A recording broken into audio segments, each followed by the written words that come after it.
And hello. I don't know what was going on there in my intro. I couldn't hear any of it, so I didn't know when it was finishing. But good evening, everyone. Welcome back to the Absolute Football Podcast.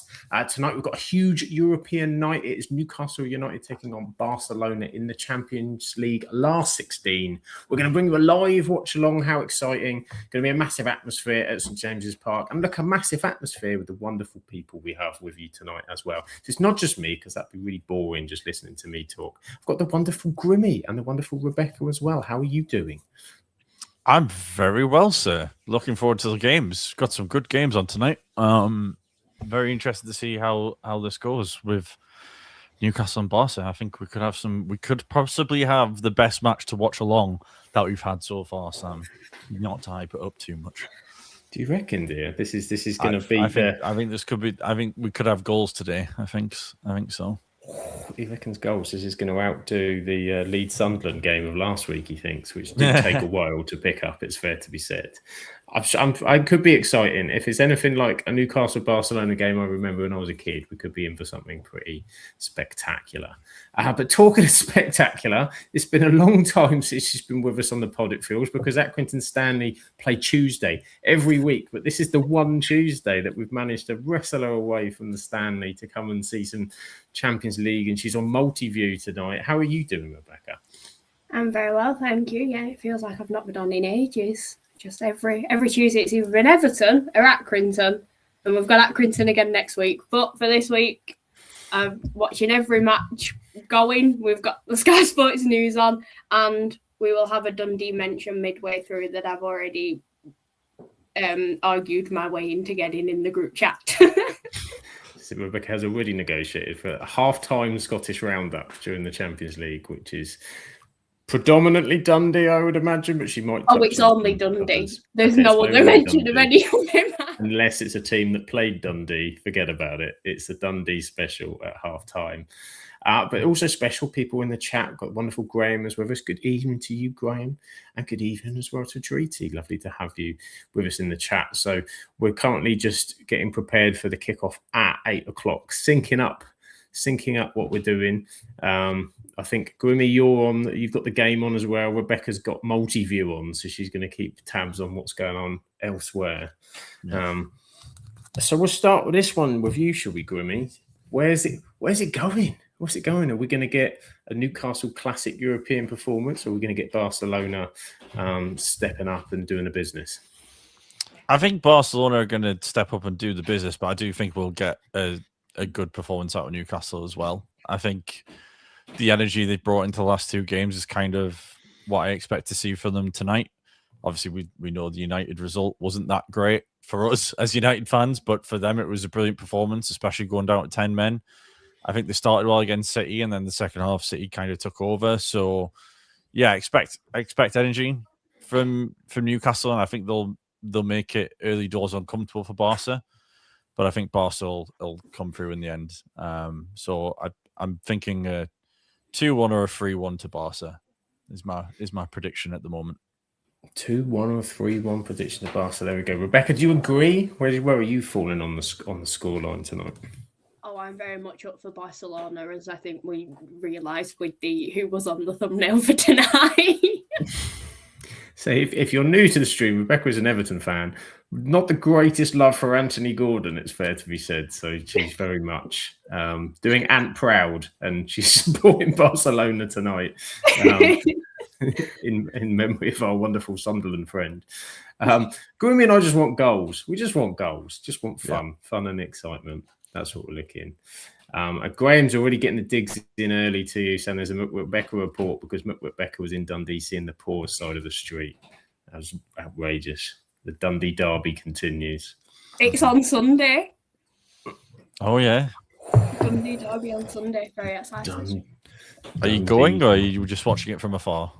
We'll just be watching it from afar. We've had our Dundee trip against Hibs, which we will get into at half-time. I'm sure we will. Have you done a Dundee derby in the past, Rebecca, or is it on the bucket list? No, it's definitely on the bucket list to try and get to. That would be something. A very interesting atmosphere, that one. I can't tell what they say at a regular match, never mind at a derby.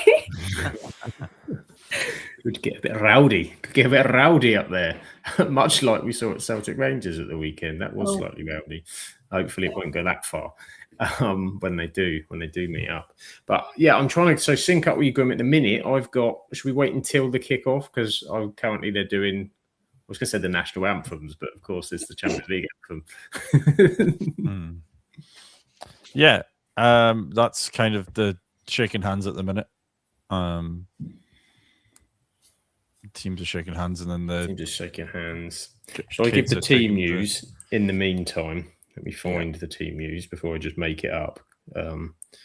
Asprilla and Shearer up front. That's probably not right, is it? So Newcastle continuing with Aaron Ramsdale in goal.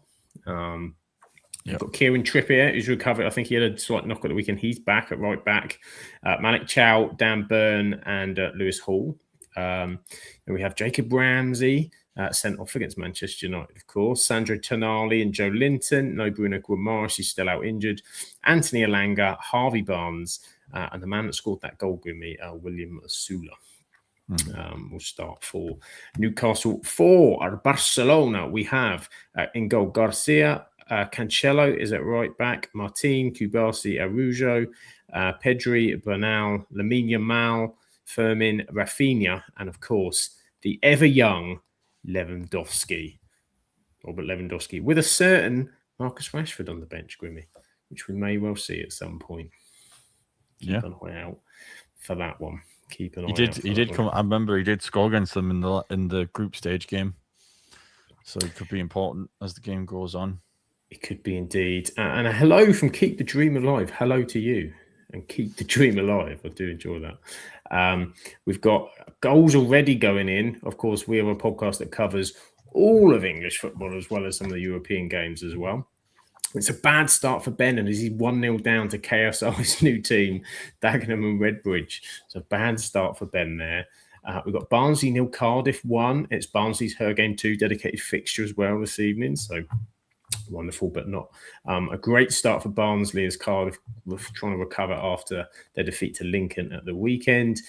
Graham says, is shaken hands one of Newcastle's own? Oh, he's in early. Graham is in early with the Champions League level puns tonight. So we're expecting Champions League level puns, Graham.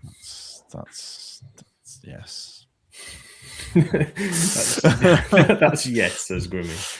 That is a yes. Even into Sean's in as well. Hope you're all well. He's looking forward to a change of manager on Saturday. There you go. Do you know who the manager is? I don't know. Do we know? Did Northampton announce who the manager is, or what's the situation there? No idea. Don't know. We've just kicked off on my screen, by the way. Oh, you're early. You might have to wait for me this time. I'm not. I'm still looking at the top of the stadium. How many seconds are you in, Grimmy? I'm 13 seconds in. I am 28. Oh, wow. A real variety of times, yeah. Variety of times. I've just kicked off. 10 seconds for me now. What second are you on now, Rebecca? 25. 26, 27. How are you? Whenever you gone back in time? Fouling someone. Right. I haven't had Joelinton foul anybody yet. 37, 38. Oh no, I'm back up to 50 now. I don't know what's going on with it's jumped it back. Someone's gone weird with the feed there because it's jumped it back. Yeah. Pause it on 45. Oh, I'm on 58. Okay, pause it on a minute. I'm on a minute 2. Right. Okay. Just pause it on a minute 2.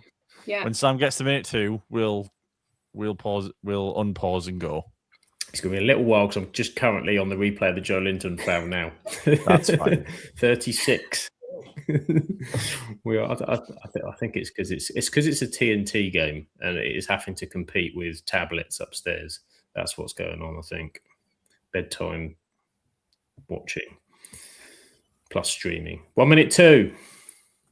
Bosh. We're in business. Look at that. All synced up. I don't know if I miss pressing play, but it'll be fine. It'll only be a second or two. It won't be like 20 seconds off. So I'm on 1 minute 15.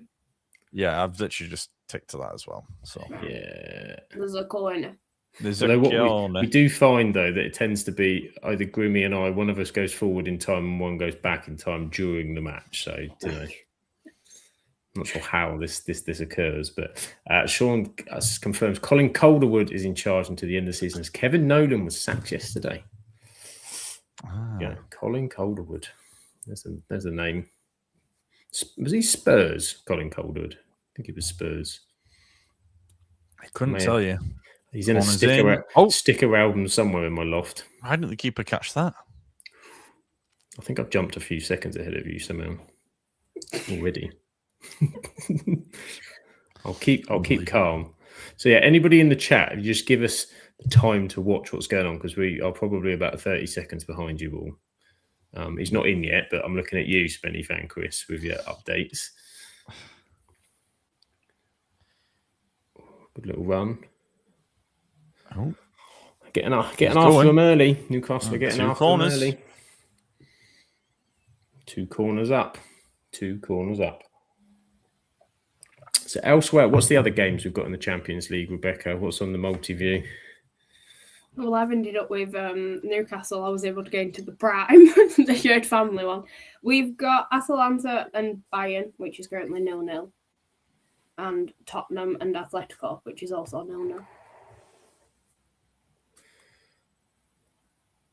And then Liverpool got beat off Galatasaray, which is a very, very good result, if I do say so myself, as a bit of blue sat here. They did indeed. They lost 1-0. The second leg at Anfield. Oh my word! That was a bit of a shaky moment from the Barca keeper. He is not started. Tonali header, and he's dropped that through. Oh, he's fortunate. Almost Dan Burn almost got a flick on that. If he gets a touch on that, it's an early lead. He's not great goalkeeping. And Maidstone have equalised. Get in the Stones. 1-1 against Dagon Red. Leicester are beating Bristol City. They need a big result there tonight, Leicester. That's big for them. Fleetwood are beating Cheltenham. And MK Dons are beating Gillingham. We're going through all the leagues. We've done it all. We've got plenty of games on tonight. So anything going on in Scotland, or is it quiet night in Scotland tonight, Rebecca? I think we've only got a championship match tonight, which is Ayr United and Queen's Park, which is currently 0-0. Yeah, I used to like calling them AYR. AYR! I used to watch them at university, and they'd be called, on the old video printer, they'd be AYR, and then Cowden Beef were Cows and Beef. Cows and Beef FC. Back in the day. Yeah. Graham says Liverpool lost. Oh dear, how sad. Never mind. It's like it's the Clarkson gif, isn't it? Oh no. Anyway, that's like my go-to saying of one that my dad has taught me of the "Oh dear, how sad, never mind," which I did actually once send Graham when it was Dundee United were getting beat, and he sent me a screenshot of it, and I just thought, "Oh dear, how sad, never mind." Never mind. Yeah. Things happen. And as it shoots to Rebecca's favourite person sitting on the bench looking as cheerful as he does on the pitch. Does indeed. It's because I put him. It's because I put him on the thumbnail, wasn't it? That's what it was.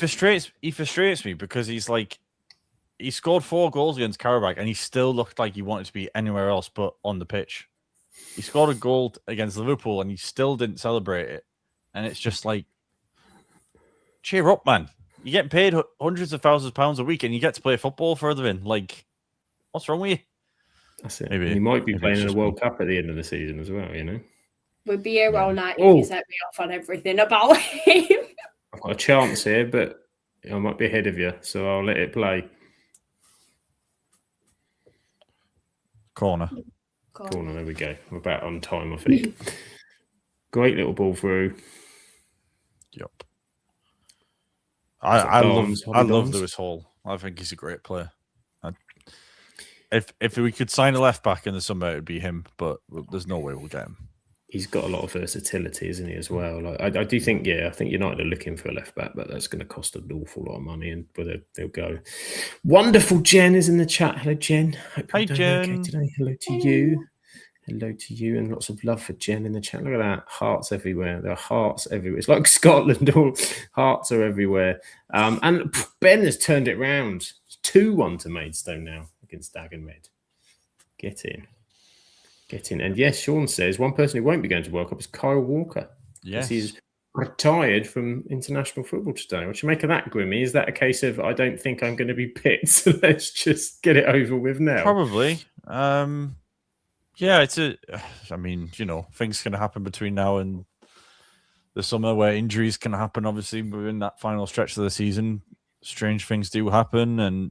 But yeah, I don't think realistically he would have been starting or probably really been in the squad, to be honest. But as much as you can say about the character of the man with some of his dealings off the pitch, you can say as an England servant, obviously a fantastic player for us. And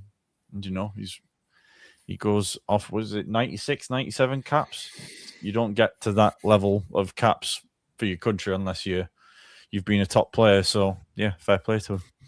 It is a lot of caps, and he's had that position nailed down for a long period of time. So I think obviously the off the field stuff is another thing entirely, but I think on the pitch, he almost got a couple of sort of unfairly labelled, I think, because there was a couple of higher profile errors potentially. He was maybe at fault for the Croatia winner, and there was always a question in that kind of big game. I think he was a bit susceptible against France in the World Cup every year, but he did offer like tremendous covering pace and just a different aspect of right back. But obviously now, we've got an abundance of very good right backs. Now that you've got Reece James coming back in the fold, you've also got Trent, Livramento when he's fit. Mm-hmm. You've even got Trippier still there doing bits. Oh, goal at Atletico. Goal at Atletico. Marcus Llorente. He always scores in the Champions League, that fella. And it looks like it's maybe a bit of a mistake at the back for Spurs. Surely not. Really? Surely not. Can't believe it. Absolute shocking revelation, that one, isn't it? Well, they've already had Jed Spence's already been booked as well, so it sounds like they've starting as they mean to go on. I mean, in all the press conference, it was all about how the Premier League is more important, isn't it? So maybe this will do them a favour, but they're in just a woeful state, absolute woeful state. We keep saying, we're talking to people about it at work, and everyone keeps saying the whole, the players, they're too good, they're going to come good, and you're like, yeah, but they're not yet. Every week goes by and nothing's happening. They still seem to play worse, if not than the week before. Do you think they're in trouble, Rebecca, Spurs? Because I don't think we've spoken to you since Spurs have been on the downside. Do you think big trouble? Yeah. I can't see, and I don't know when they're going to be able to pick up a win. I mean, I think we've got them quite close, if not the end of the season at theirs. But it's one of them, I just can't see them picking up a win. And I don't know when or where it could come from, especially with the run of fixtures that they've got coming up, especially, I mean, the biggest one that you're looking at is Forest. Mm. I mean, I think a lot of Everton fans have pointed out, and I know, can sit here and say this with us being safe, but you look back at what Everton went through, very similar, if not worse, than what Tottenham are currently going through. And one thing that every Everton fan will stand by is the fans need to start, as hard as it is, as shite as you feel at this point, you don't leave at half time. You back your team, you get behind them in the league, you do whatever you can to try and act as another player on the pitch. I mean, I don't think anyone does it as nuts as Everton fans with all of the stuff that has resurfaced from when we were in this sort of battle. The coach welcomes, setting fireworks off in front of Chelsea's hotel, carrying a dog through the crowd. You had the guy cable tying himself to a goalpost. A lot of things happened, which I don't think anyone will expect, but it's one of them where you're in the run and the rut that they are. You've just got to try and stick with them as hard as it can be. But I do feel as though it is going to be a tough one for them and be interesting to see if they can get out of it. But they do have Richarlison, who is very known for being able to help a team get out of a relegation battle in terms of the story of him against Crystal Palace for us when he refused to take a medical test, had an injection, was dosed up on painkillers for the entire match, could hardly play, but still fought to the end and saw us stay up. So they've got their secret weapon in Richarlison, but it is quite scary times for them. He has. He's got experience. It's a good point you're making that, so I think at the minute the fans are still in disbelief and just angry at what's going on and happening. But at some stage they've got to start to dig in and help the team. Otherwise it is going to kind of go that way. And I haven't seen that from them yet. But I have noticed in this game, Grimmy, goalkeeper spilled another one a minute ago as well. A very basic catch from Elanga.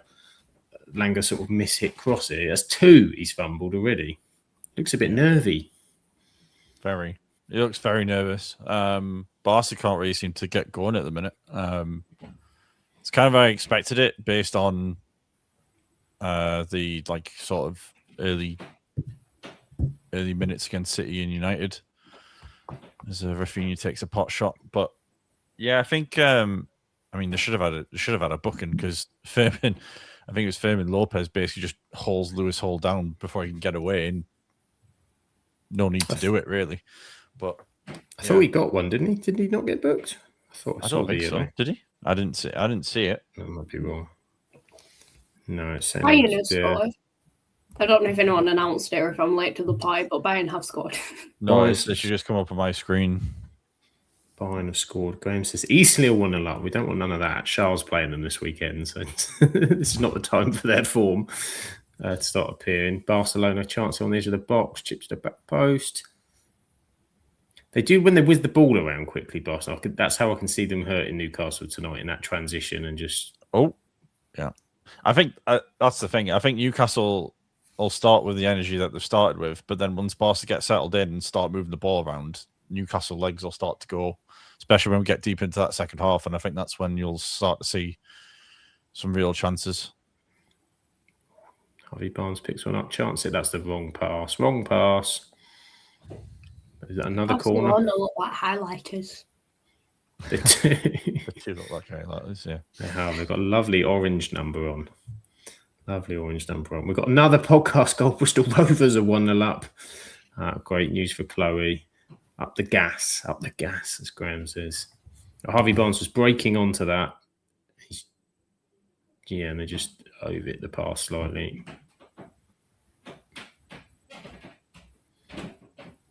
I mean, Barcelona have never been known for their defensive prowess, let's be fair.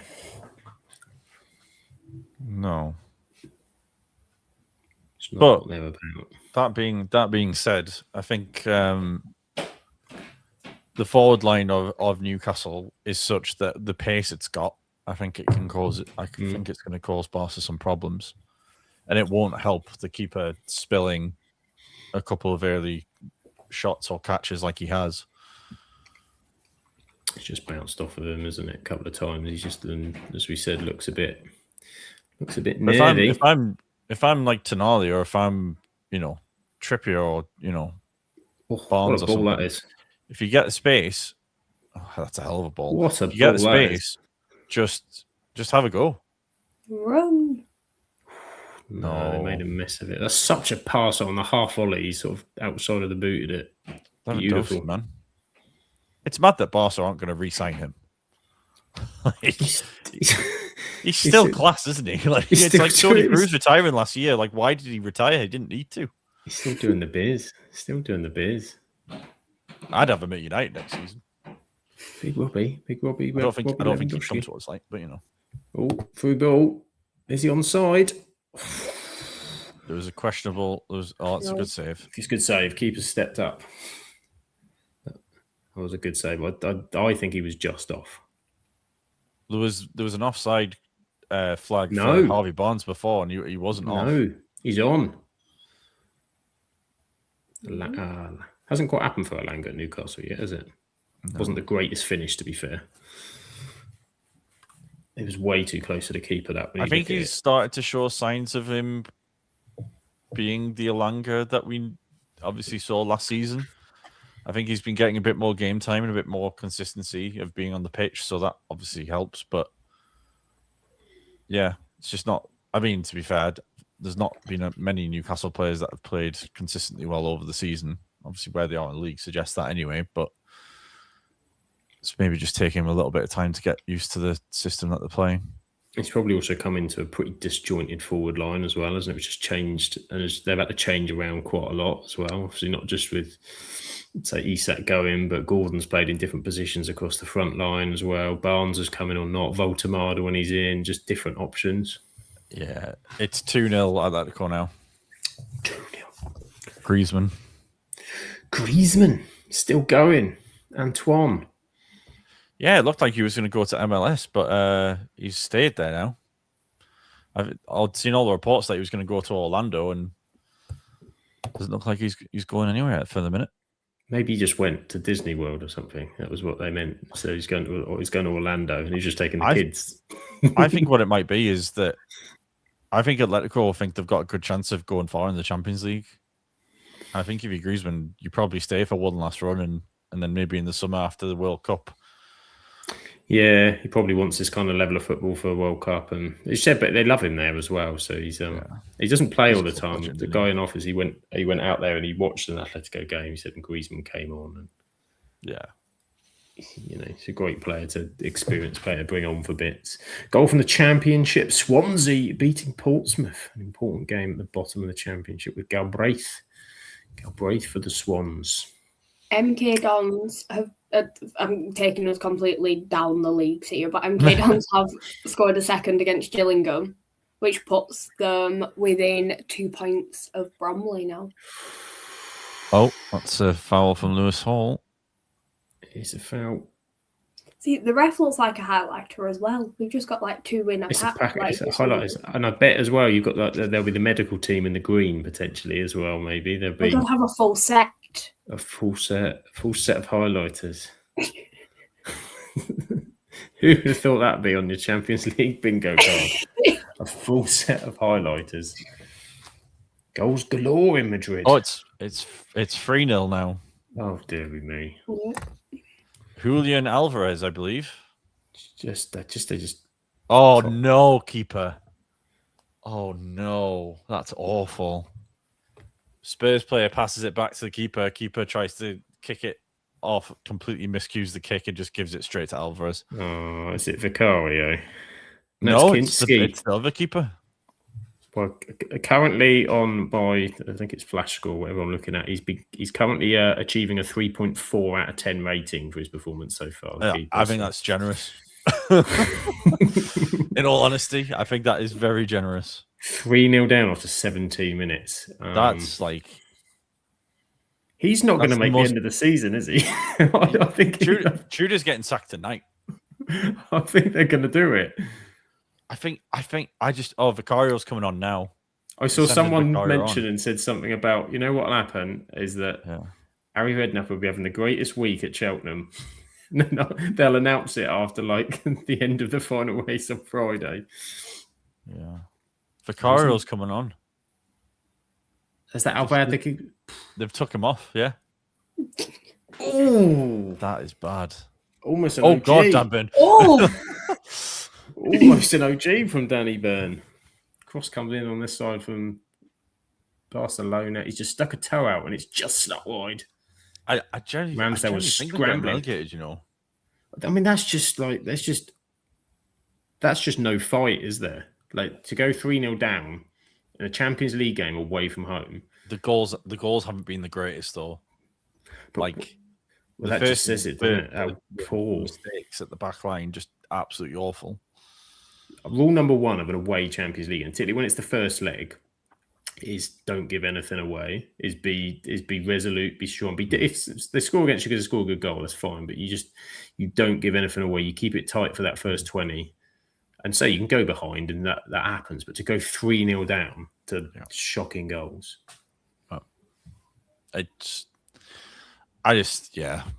Spurs are kind of it's got to the point where it's not funny anymore, really. Like torpedoing themselves. When Spurs are going to Spurs, like when Spurs are being Spursing, like when they get to the latter stages, it's funny. But like now, it's just kind of just sad. Well, exactly. This is beyond Spursy, isn't it? This is not, this is unprecedented waters. They've been in the Premier League every single year, and again from where they were even when Frank went, like it's just got into an absolute mess. Yeah, I mean they weren't they weren't getting relegated under Thomas Frank. I don't think they were going anywhere particularly wowzers, but they were still picking up results away with Frank. Like they were getting points. Like they were doing well in the Champions League. They were getting points. Like obviously it wasn't perfect, and it was by far away from what Spurs should be expecting to do. But it's just mental. It made me laugh because I was reading a report today, and it was saying, De Zerbi will go to Spurs if they stay up. Like, they're not going to do that the way it's going. Yeah, that's a big if at the moment. Yeah. Just your man on the edge of the box. Great skill, side netting. There you go, Graham. If you're going Tottenham Club, I think, could be next season. It's 2-0 to Bayern. Elise. Michael Elise. I mean, Atalanta they kind of got themselves through with a crazy second leg result, didn't they, in the last playoff round? But and this is a Bayern with Harry Kane on the bench. Even better than. Look at that bench they've still got at Bayern. Harry Kane's on the bench. Musiala's on the bench. Goretzka's on the bench. Rafael Guerrero on the bench. Alphonso Davies on the bench. Play that ball. Oh, you need to be over the top. Nicholas Jackson up front tonight. Nicholas Jackson. I haven't seen how he's been doing, actually. He scored against Mönchengladbach at the weekend.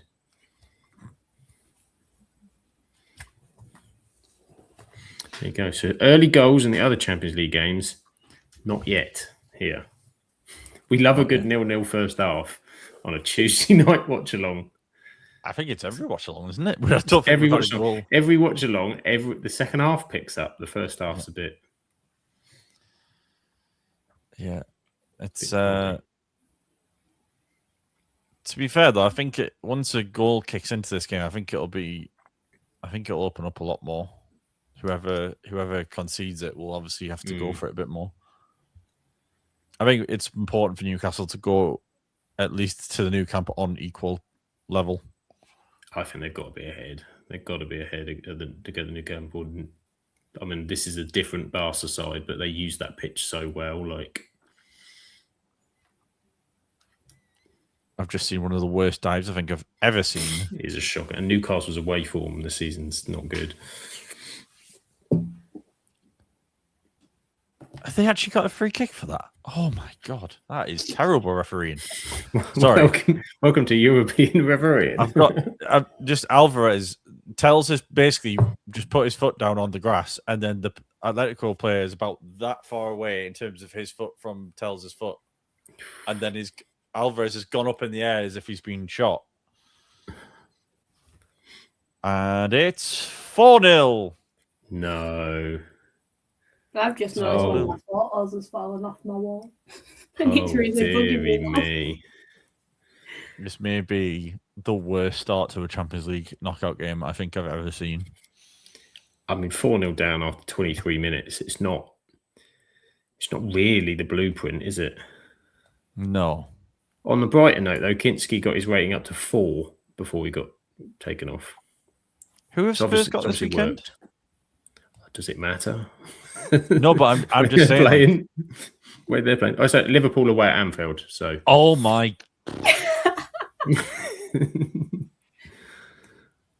It's not good. It's not looking good, Brev. That's all I'll say. Liverpool away, then the return leg of this, and then it's the crunch game at home to Nottingham Forest. Bayern are winning 3-0. Goals everywhere else. I feel like we should just put the other matches I was going to say. As though they will then end up being boring, and then the Newcastle one will pick up. It'll kick in. Greedy. It's greed going on in these other Champions League games. What's good? Save some goals for this game, please. I can't imagine my Spurs supporting mate is going to be very happy. I would doubt it. Chance in the box. Newcastle. Can he find a pass? Chip to the. Headed just over the toss bar by Asula. Sean he's been getting a bit of under 10s and still beat Spurs. He's been getting a bit of a run the team recently, hasn't he, Asula? Yeah, he has. He looks He's lively. He's quite powerful as well. Hmm. I mean, he took the goal against United really well. Yeah, he did. It was a really good finish, which is horrible to say. But it was a really good finish. And to be fair, like he couldn't even really see. I saw people trying to give. I mean, Malacia was a bit all over the place in the initial part of the move, but like Maguire. But then when you look at the angle and where Maguire closed the goal down from, you're like, it's just a really, really good finish. Mm-hmm. Really, really, really good. It's just been a shot of the Spurs away fans and like half of the seats are empty. This is the crazy. Most depressing picture I think I've ever seen of like supporters. I don't think Igor Tudor's getting back on that plane, is he? I can't see it. Like, that's just... You can't... Like, it's one thing playing as badly as they have in the league. They won the Europa League. I know it's not the same level, but that shows some kind of, like, surely... But like something's there. The 20 minutes or so, 25 minutes, we're into 25 minutes now, that I've seen here, I don't think I've seen a worse start from any level of team than this. And that's like, obviously we've all Grimmy's watched a lot of football, you see. I have 33 years of football watching experience now. There are a lot of hours in the tank for me. Almost too many, some might say. But like, yeah, this is in the Grimmy library of footballing starts. This is even with the Newcastle. I think there were 5 goals up at half time against Karabag. Karabag was still giving it a go and still putting effort in. Like, this is just, it's so poor. So poor. Graham says in the podcast chat, OG games, it's not going well. Both Spennymoor and Wrexham are losing. So Aled and Chris will not be happy. Millwall are 1-0 up. The comeback is on. Spurs have scored. Oh my word. They've lit the touch breaker. Game on. As if they find Richarlison. There you go. Hey. If this was the old format, you'd be going, it's an away goal. It's an away goal. It could mean everything. There's hope. There's hope. We've got an away goal. It means double. I still love that though. When you scored an away goal, it just used to feel like massive. It was massive, yeah. If you went 1-0 up away in a knockout game, like, that's such a big goal. Yeah. Even if you lost like 2-1, you knew. Oh, just to get having that one was. And it just turns a game massively. It's like, say, the 99 one where United turned the Juventus one around. It seemed like a massive way to go, being 2-0 down, having drawn 1-1 in the first leg. But as soon as the first went in, you went, well, if we scored a second here, it's turned on its head. What do you think of the Juve, was it semi-final or was it quarter-final in the Champions League in 99? That's the one I'm talking about, yeah. Yeah, like with the Keane 2 goals, like... The Keane header, and then suddenly that made a difference because as soon as they scored the equaliser, I think Dwight York header, then Juve had to come at him again. Oh, as we see a shot of Asprilla in the crowd. Destino, Asprilla. Didn't he play non-league for a while? Did I make that up? There was something with Asprilla. Did he play non-league or managed or owned non-league level? I'm sure he did. I'm going to have to revert to that in a bit of research while we're looking at this. Spurs seem to have woken up. Faustino Hernan Asprilla Hinestrosa. Easy for you to say. There you go. Absolute classic of his club career, where he was at Parma, of course, as well as Newcastle. He must have been manager then. He's got a managerial career? No, I must have made it up. Let's not talk about former Newcastle players managing non-league. Don't think it's good for my health if we start talking about things like that. No, he didn't. No, I don't think he did. I must have made it up. Speaking as a Charlton fan, what's an away goal? I did, but this is very true. There was a time when we had a golden goal once as well, an extra time. I'm getting to the point of extra time where I feel like we should just scrap it entirely. There are some where it gets a bit played out and gets The only thing I would say in argument of that, Grimmy, is if I said to you Leon and I said to you Harry Maguire, that's the kind of extra time we want. Chaos. Yeah, but how often does that happen though? Like once in a blue moon, but when it does, once in a red Yeah, moon, when it does, obviously it's when great. it does, but yeah, it's when we're involved. Oh. Chaos ensues. Which we're not gonna be involved in until next season. Nope.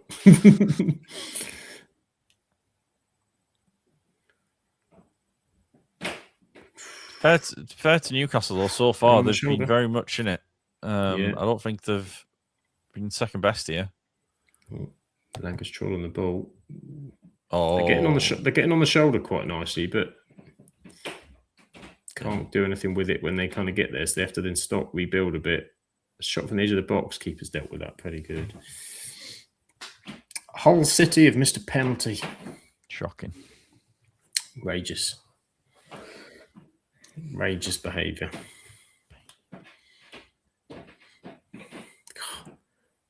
Shouldn't they need to get Anthony Gordon on, Rebecca? Do you think that's what they're missing? Is that I was waiting. I thought it might get to the second half before he made that joke. Every time he's on the ball, it'll just be me sat here booing, and there just won't be a podcast. No, there will be audio, just won't be the highest of analysis. Tonali's been booked. He's grabbed it. He's still showing yellow then, where he proper went for it. Wasn't he? He did grab him, but it's a bit. He's pulled a sleeve. A little bit. If we're looking at Fermin Lopez's, I mean, that was more egregious. Practically barefoot guy. Look at that, Grimmy. Pulling out the egregiouses on the podcast. Loving it. If this was a Friday night, egregious would not be even uttered.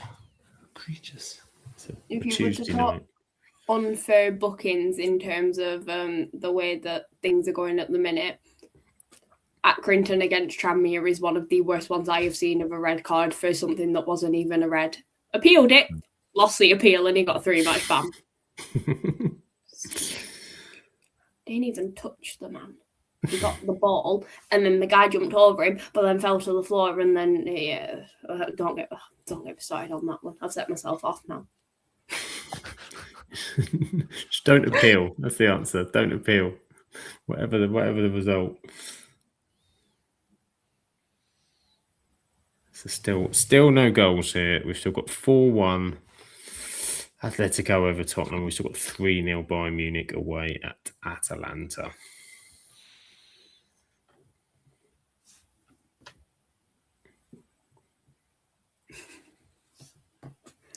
There is just something about whenever Yamal gets the ball, it just feels like something's going, like he's going to do something with it, isn't it?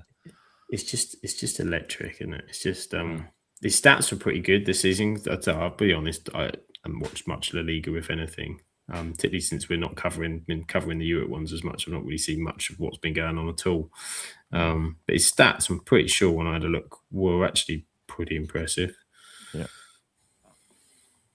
Well, he's got 100 goals and assists combined, and he's only 18 in his career for Barca, which is just mental.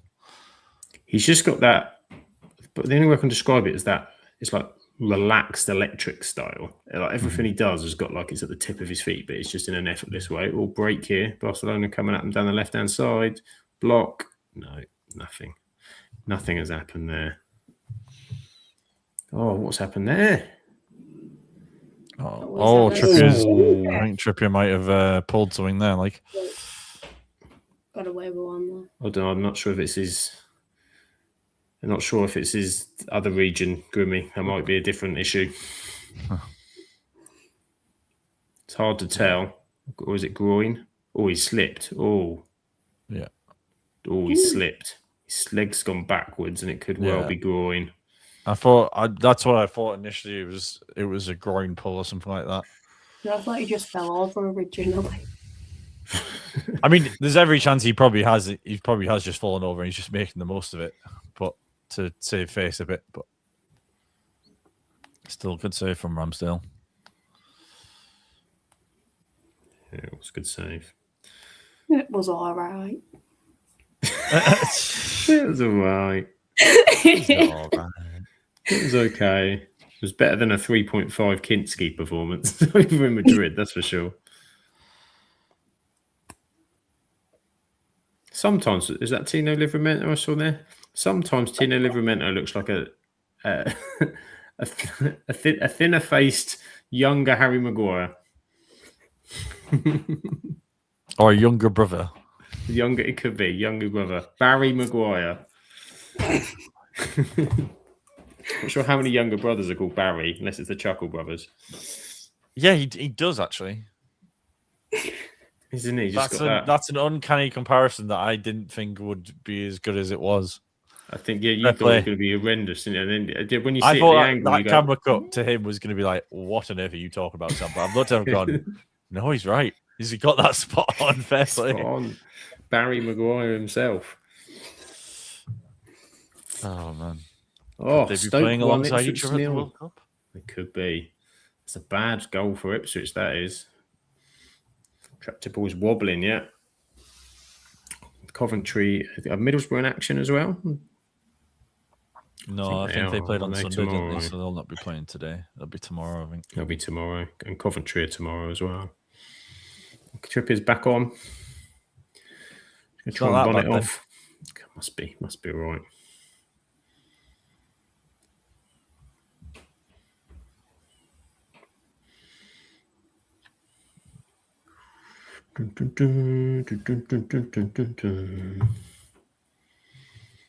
Oh, down the right hand side, here comes Alanga. He's got his man 1-on-1. Can he beat him and get a cross in? Oh, he did get a cross in. Oh, yeah. It was that in between, wasn't it? It's just kind of like just above his kind of knee height. He couldn't really go, and it's a bit far in front of him as well, to be fair. And it's come down, he just couldn't get on the end of it. Whipped across with pace. Oh, I think if he was a bit further on, if he was further on the shoulder, he could have got there. Prime Van Nistelrooy area, that was, Grimmy. Yeah. Prime Nistelrooy retail, that one. Spurs just nearly scored again. And hello to Zach as well. Hope you're doing well. Everyone is doing fantastic. Been a while since I've been on here with our season kicking off. Ball in. Oh. Counter attack. And yes, Middlesbrough played Charlton. So they were in for a difficult game. Oh, that's a foul. Oh. Probably not as bad as he's made out. He's got to be careful. He's got one book. He's got a booking already. Not in the match, but for suspension for the next game. I keep making me think he's getting a yellow. He's got a yellow whistle. Yeah, he's got a yellow whistle. His whistle does match his shirt, but it also matches the yellow card. So as he comes across, I think, it's a yellow? Poor coordination from the UEFA referees. You just need better. A yellow whistle, yellow shirt. Blue one that we saw last time we did a watch along, and I confused everyone as to why they were wearing blue. Yeah, it could be that if he switches at half time, then we'll have our full highlighter set if he goes for the blue.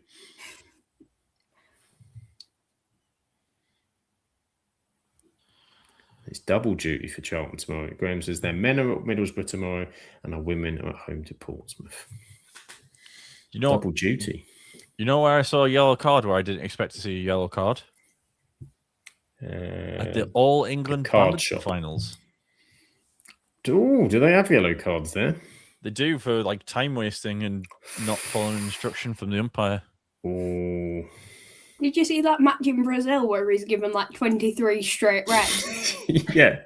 All after the final whistle. Yeah, 23 people sent off after the final whistle for. Well, then they all had to come back out to lift the trophy anyway. Yeah, for a brawl. I mean, best of luck picking a team next week with all those suspensions. It's not the record though. The record is 36 from an Argentinian 5th division game, apparently, which was including literally the entire squad.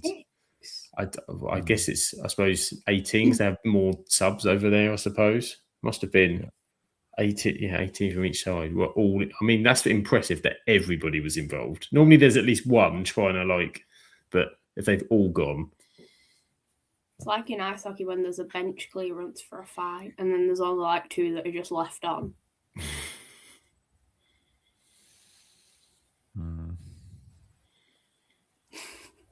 It's been a pretty even first half, I'd say, Grimmy. Yeah, I don't think anyone's had sort of like a mega chance that you'd think would put them in front or Like angry set deserve of fans. to put them in front. I think I think Newcastle have been good value for the 0-0. I don't think they've had a mega chance. I think they've had better opportunities to put the final ball in. They just haven't had that killer final ball to give them that good chance. And yeah, I think if they nicked a goal, I think I would give Newcastle just the edge in terms of who has probably been slightly better, because I don't think Barca have got going yet. No, I think you could say probably of the two, Newcastle would possibly be slightly more deserving, but not quite done enough. But I suppose Barca, first leg away from home. This is the European nous, isn't it? This is where you show your European nous, is getting through these kind of ties. And remember last season they had that bonkers semi-final with Inter Milan, didn't they? Yeah. Barca had a couple as well, didn't they? Have a quarter-final as well, which was pretty crazy in terms of you score, we score. Graham says it's even code for uneventful. Can be. Can be. We're trying to sell the watch along though, Graham. So we're going to go with even.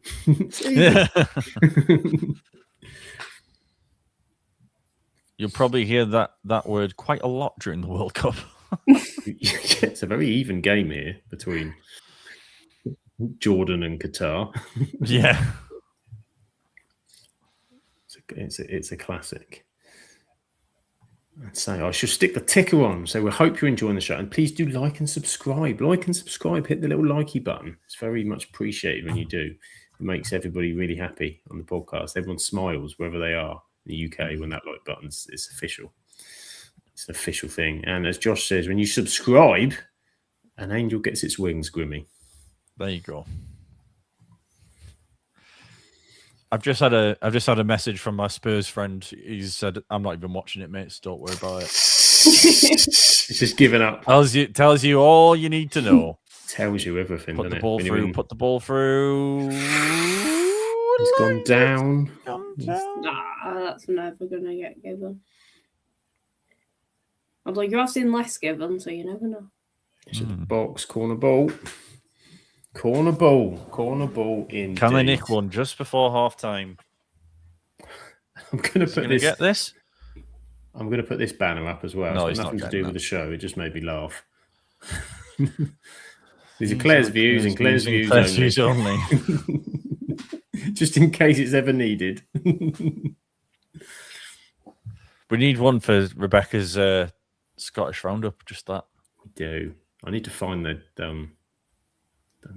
old. Well, I can't put the Scottish Roundup because it's a Dundee Roundup, so it doesn't cover the rest of Scotland. Yeah. So it's a 2-match Dundee Roundup. Yeah, the half-time 0-0 curse lives on. Yeah, no goals in first halves yet. We'll get there one day. One day it'll happen for us. I feel like we could pick like the most obvious 5 goals in a game pick, and they'd still all come in the second half at this point, Sam. Could be true. Could be true. At Stoke 2-0 up against Ipswich. And Graham says, get the Muckweka graphic. I'm not sure where it is. I'll have a look. Bear with me. I need to check my files to find out where it is. It's somewhere, right? Amuse yourselves for a minute while I just scan.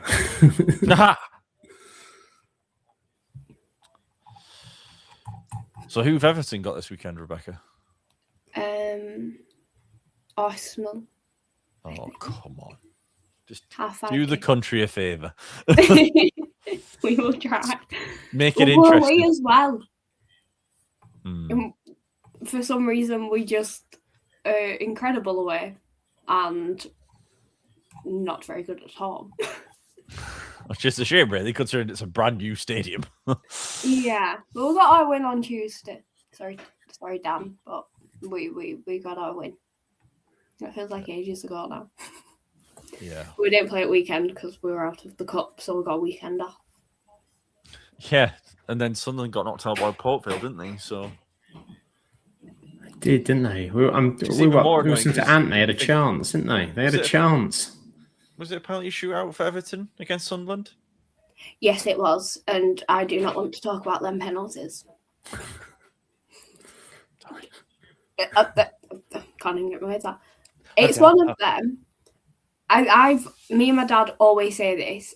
In terms of if you're to be involved in a penalty shootout, just whack it. I don't care if it goes above the goal, just actually hit the ball and try and just do something rather than back pass it. Like, I'd rather at least challenge the keeper, just have an attempt. Don't back pass it.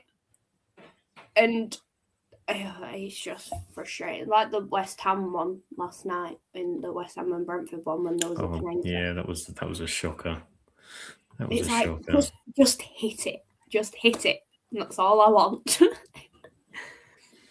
I never understand it in any scenario or penalty taken where they just try and Panenka it or just sort of glide it past the keeper. Like the one I used to always rate as a penalty was when Ballack for Chelsea used to always take them because he used to just always put them, smack it top corner, and you always knew it was going in. He was never missing it. Kind of like Maguire's penalties when he takes them for England. Like you just know he's putting it top bins every time. But yeah. What, this Harry Maguire? Yeah, that Harry Maguire. I found that. That's his name. Is that Tivo? Is that Livramento as well? It is. It's his younger brother. I found that. I've yet to find Rebecca's because what I did do is not name it. Got a load of PDFs on here because that's the way we have to put it on here. So I've got a feeling it's one of these. So we'll just find out as I keep adding stuff up what happens. All right, let's go for the next one. No, that's match day 9 fixtures. This will all be worth it. I've no doubt this will all be worth it. I've seen a man handling some ham or something in the middle of the Atletico crowd. What? Just had like 2 bits of meat, like, and then was just like folding them up. And I was like, what? Anyway. As you do. As you do. As you do. Why not? When in Madrid. This isn't going very successful so far. Not entirely sure. No, I don't know where it is. Just your like pre-match. Do it to that. Just ham.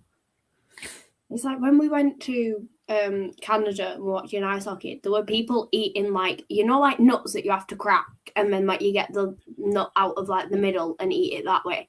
Yeah. People were just eating them at the match and then they just leave them on like the floor and there'd just be a pile of like the shells.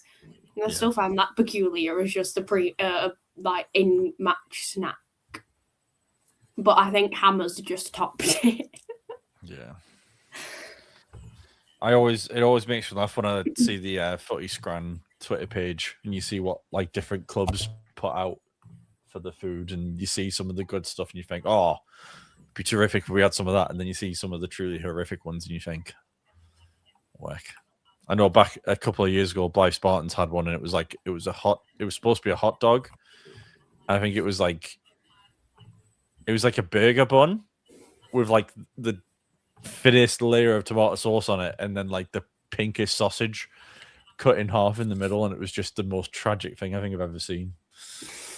That is an epic. I love that. That's an epic Twitter page, that one, the Footy Scran, to be fair. Well, I think I found the best thing you've eaten at a football match. Ooh. It was probably when I went to well, actually, yeah, I have a really obvious answer.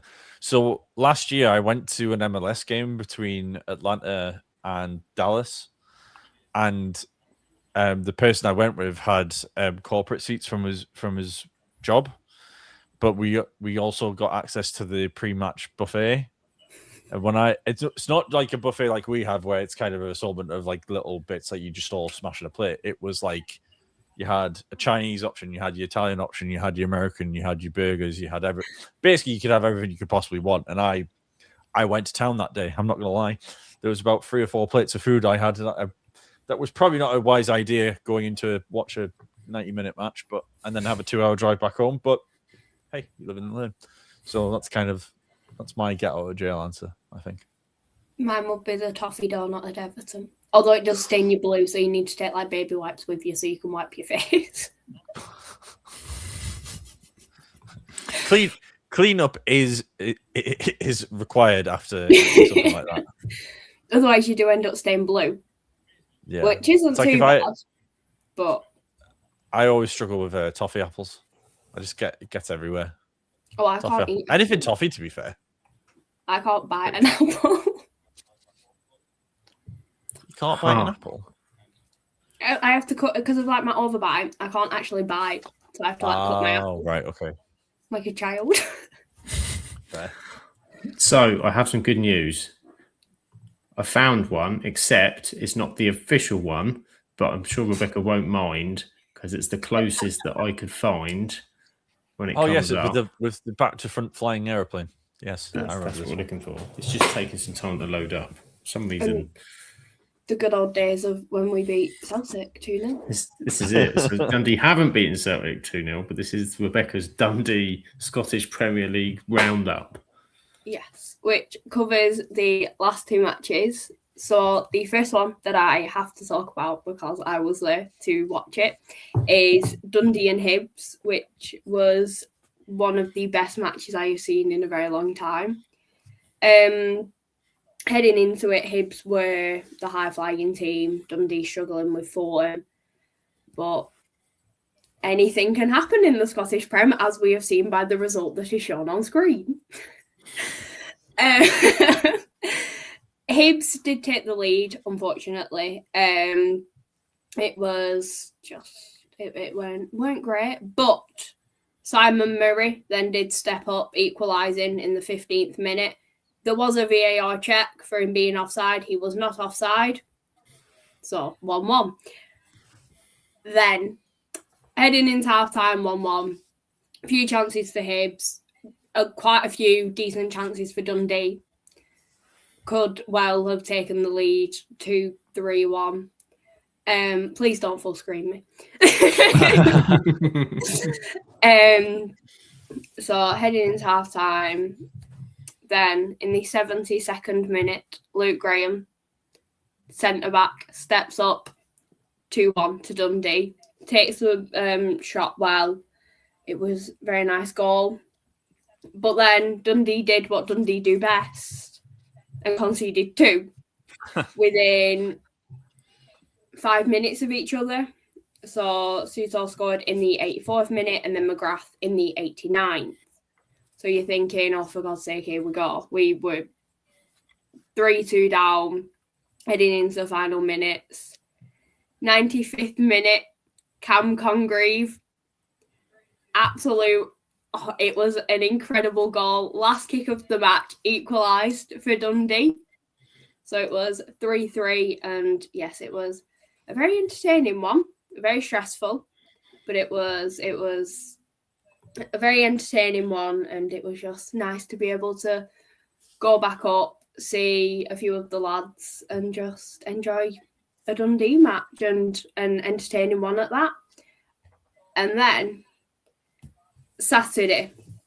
So it was the Scottish Cup, which is why there isn't a full Scottish Prem roundup. But one of the matches that was played was Dundee and Motherwell. So on the back of a very hectic and entertaining match against Hibs, Dundee were at home again. 3 consecutive home matches, which is quite impressive. Dundee opened the scoring through Jorgen, who got his first Scottish Prem goal for Dundee, which, well done. So heading into half-time, 1-0 up, they did have a goal disallowed. Ashley Hay did have the ball in the back of the net, but that was ruled offside.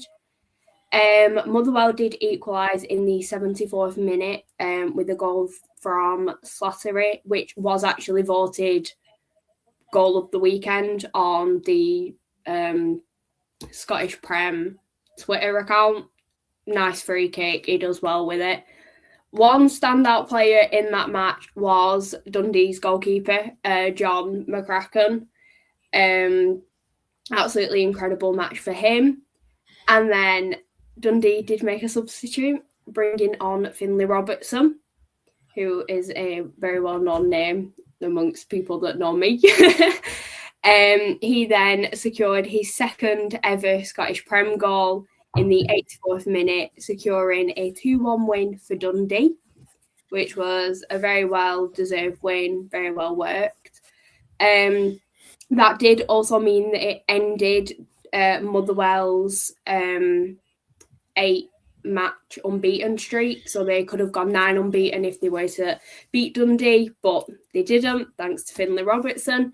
And it also means that since mid-December, Dundee have collected 19 points, which is incredible to say, where we were on the 6th of December, sat in 11th on 12 points, to now being 8th on 31 points, and just a very positive run, which then leads us to the Dundee Derby this weekend, which I am very excited for.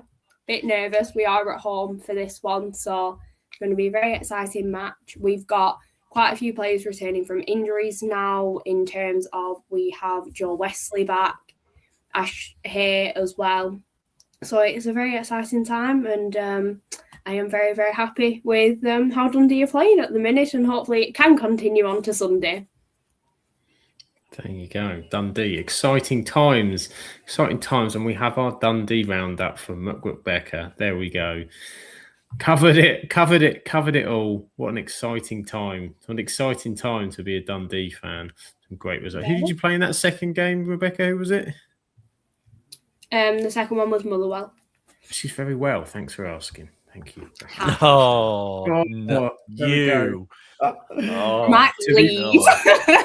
To be fair, yeah, can I leave as well? I might resign from ever doing watch longs again. To be fair, how long have you been sat pondering that one? I promised my former apprentice at work, who used to use that all the time. It's very rare that we get the opportunity to talk about Motherwell at work, but he used to drop that in. So I said, look, if there was ever the opportunity, and that was the opportunity to get it in. So longer than you think, Rebecca. I've probably had that one for about 6 months, to be fair. Waiting. You've been waiting for the moment. Waiting for the opportunity. Playing on a Tuesday, so I could get on the podcast, so you could say it. Yeah, just waiting for that fixture, the fixture to line up.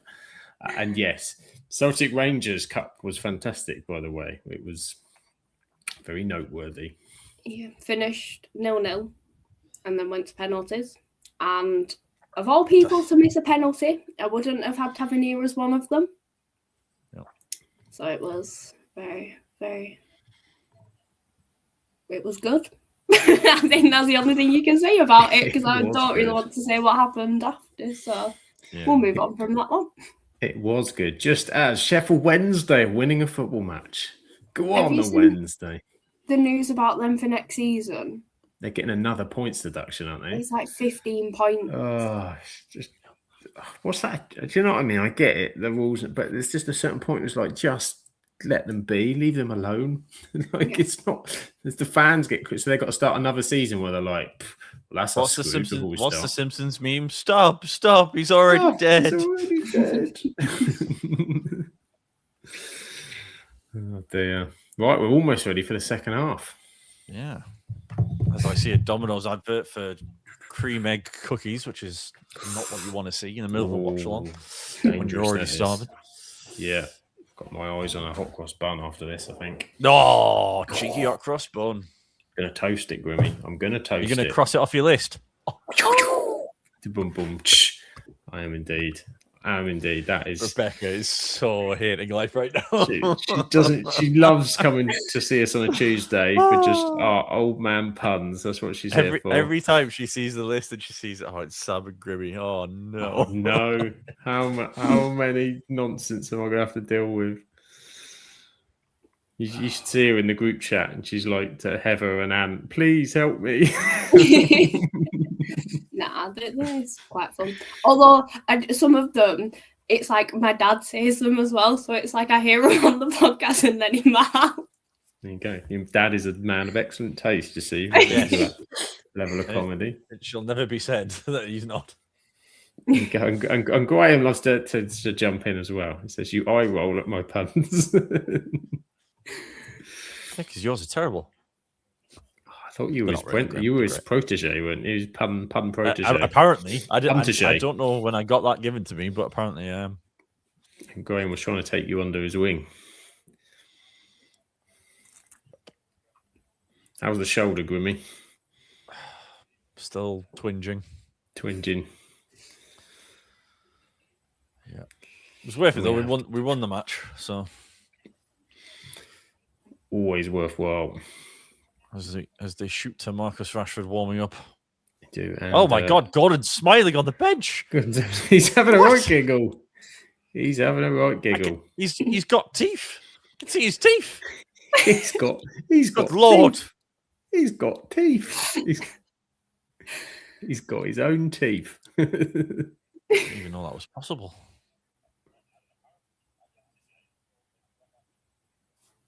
Right, so we have kicked off. 47 minutes we've got here.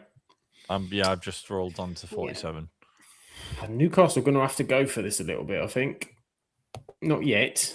Can play it as it is, but... Oh, Lamine Miles nicked on. No, flag's gone up. That wasn't for Lamine what? Miles. That's not even Lamine Miles. Oh no, that's how excited I was. That's how much it wasn't. wasn't. Some glasses. Oh, I do need some glasses actually. Waiting. I lost them. It's causing me right grief. 2-0 Bristol Rovers. It's plumbing Spurs match has got the adverts on. It's now Kinder Bueno. What's this about?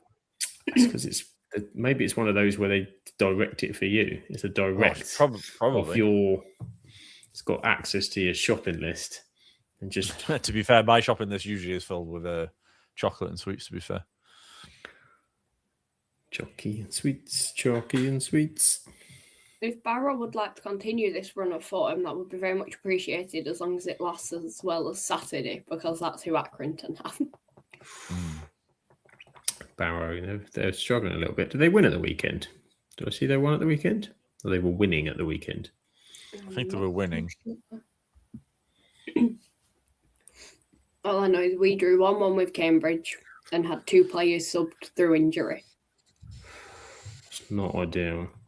One of which Isaac Keith, who has been our best player this season. And then the other one was Conor O'Brien, so it wasn't fun.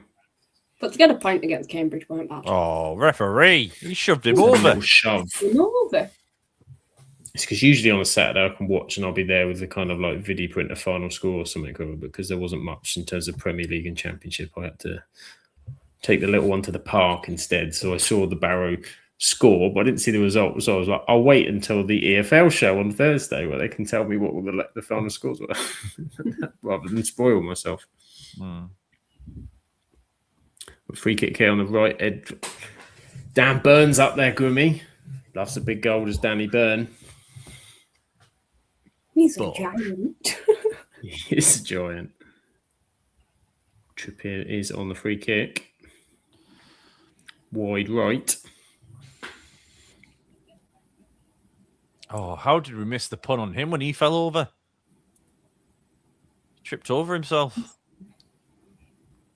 Trippier. How did we miss that one? I think it had to be Trippier. He Trippiered himself over. You can see the tumbleweeds go by on that one. I can see them go across your face. Oh God. No regrets. Breaking. Barca breaking. That's a what is that? Get Rashford on. when they're getting forward, the forward line's just getting left 2 or 3 Newcastle players to 1. Yeah, they're not getting any space or anything. It's not joined up. Get Rashi on, bit of direct running. Just something to happen would be nice. Be good, wouldn't it? I mean, Lewandowski as the mask of Zorro is about as exciting as we've got so far. Although it does bug me, it's not even on both sides. One side has like a line down the side and then the other one's open. Not symmetrical. It's a new age. Yeah, I don't get you started on symmetrical. I went off about that, but to do with the playoffs. I like my 16, 8, 4, 2 knockout stages. And the thing that was, I did say this on Thursday, but I'll go into it again. The thing wound me up is I've had to explain to my daughter what's going on with the Gladiators bracket, the Saturday TV show Gladiators, because they've got fastest losers. And they had the quarterfinals lined up. And I'm looking at it going, well, that ain't right, is it? That's not a quarterfinal because there's like 6 matches. That's it. And then we had to explain what a fastest loser was. It was like, no. 8-4-2 winner. That's how it works. That's a knockout tournament. What are your thoughts on the championship extending their playoffs to 8 to the third to 8 team now? I'm not going to say. People will just have to watch the video that's on the channel where I talk about it. That's me promoting. My opinion is all in there, Grimmy. Okay. Shared it. Well, there's me trying to make conversation. That's on over and done with. Yeah, I'm very rude of you. Watch the show. My general, I think everyone was pretty much of the same opinion, was that it works nicely, and I think in the National League, but I think the concerns were multiple. In terms of the points difference, you might have someone going up, but it's all about the money, isn't it? That's what it is at the end of the day. Yeah. I don't agree with it. I think if you do it, you've got to do it for the other 2 as well. You can't just do it for the championship. Well, that will happen, won't it? Like that, you can see that will be a natural progression of it. But then, like League Two's already got 3 teams going up. So then, if you have 6 teams in the playoffs, you've got 9 teams then involved in. I think it's just there's more things that need fixing and sorting out. The pyramid, money down the pyramid, all the nonsense going on with crap owners, and just lots of things that this wasn't really. No one's calling for it apart from some of the owners. 4-0 Bayern. Nicholas Jackson. And as Graham says, how can you progress when you're officially a loser? It's like the World Cup with the 3rd place teams, and then it all goes into a different league, and then it depends if you're there. It's just like, no, you're in the top 2 or you're not in the top 2. But when it's like the Euros when they brought it in 2016, and then Portugal got through, didn't they? And then they extra timed and penaltied their way to the final, and then won it in extra time. So, it did indeed. That is how they do it. Zach asks, what is the best football magazine you 3 used to read back in the day? We only had 442 here, but had to purchase individual issues. I used to read when I was a kid. It was Match. I used to read Match all the time, and then as I grew up, it was 442. 442 was probably the one for me. I think I had Shoot, because I think Shoot had the ladders where you used to get the little teams. You get the team shirts. So you could have a ladder that you'd pin on your wall. And then you had the league tables, and you had a shirt for each team, and you could move them up and down live. That was exciting. I kind of want one now, but I've been told I'm not allowed one. I didn't really read. I was going to say, possibly you might have bypassed the football magazine era, Rebecca. Yeah. Yeah. What's your favourite footballing website? Even then, I don't. Just look at like Everton, Aki, and Dundee.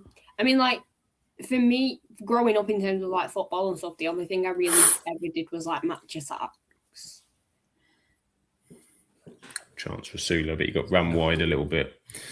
Match attacks, yeah. I think it's just the era when it was comic era and stuff, and dandies and Beanos and all of that was a thing as well. I used to get a comic, Desperate Dan, Beano with Dennis the Menace. I think it was like 20p, and you used to get like a sweet with it, Rebecca. You'd get like a drumstick lolly, a sherbet dib dab. You'd get all sorts, and I swear it was like 20p. Fucking dear. Bash Street Kids were my favourite out of the Beano. I used to have the annuals back in the day. That was always my Christmas present, you see. I'd get one and my brother would get the other. And then Christmas night would be when they were watching Vicar of Dibley or some nonsense or whatever. I'd be reading the book and then we'd switch, you see. What time to be alive. What a time to be alive. That, and he used to get the Guinness Book of Records as well. Yep. I'd always just get like an Everton annual. I have got so many of just really random year ones. Let's just get like Everton annuals. Oh, Alanga's away. Alanga was away. Go, Alanga. What's it? Oh, one, it should have come earlier, and two, he's not delivered it. That's the first bit of open play, though, I think we've seen where they've got a bit of space to run into. So they've got away. And the chance was there. It's just opening up a little bit. Didn't Alanga score a big, I want to say Champions League goal for us? Or it was at the time. It was away at Sevilla or somewhere. Got a feeling he scored one for United. Either Champions League or Europa League. I don't. It was away from home as well. I genuinely don't remember. I think that was the one where it might have even been David Moyes. No, it wouldn't be David Moyes. It was two. Alanga was after David Moyes. It was when we one of the ones we messed up at Old Trafford in the second leg at home to Sevilla. I'm sure Alanga scored a pretty good goal, kind of similar where we got on the breakaway. But this here, play it now, not then. Yeah. Yeah, it's one of those. I think if that was Alanga of last season at Forest, I think that's what he does. I think his confidence being the way it is kind of. You think there may be because he doesn't know? I mean, he's probably not played a lot with sort of Asula and whatever. He was playing with Wood, and he'd know where Chris Wood was going to be for Forest.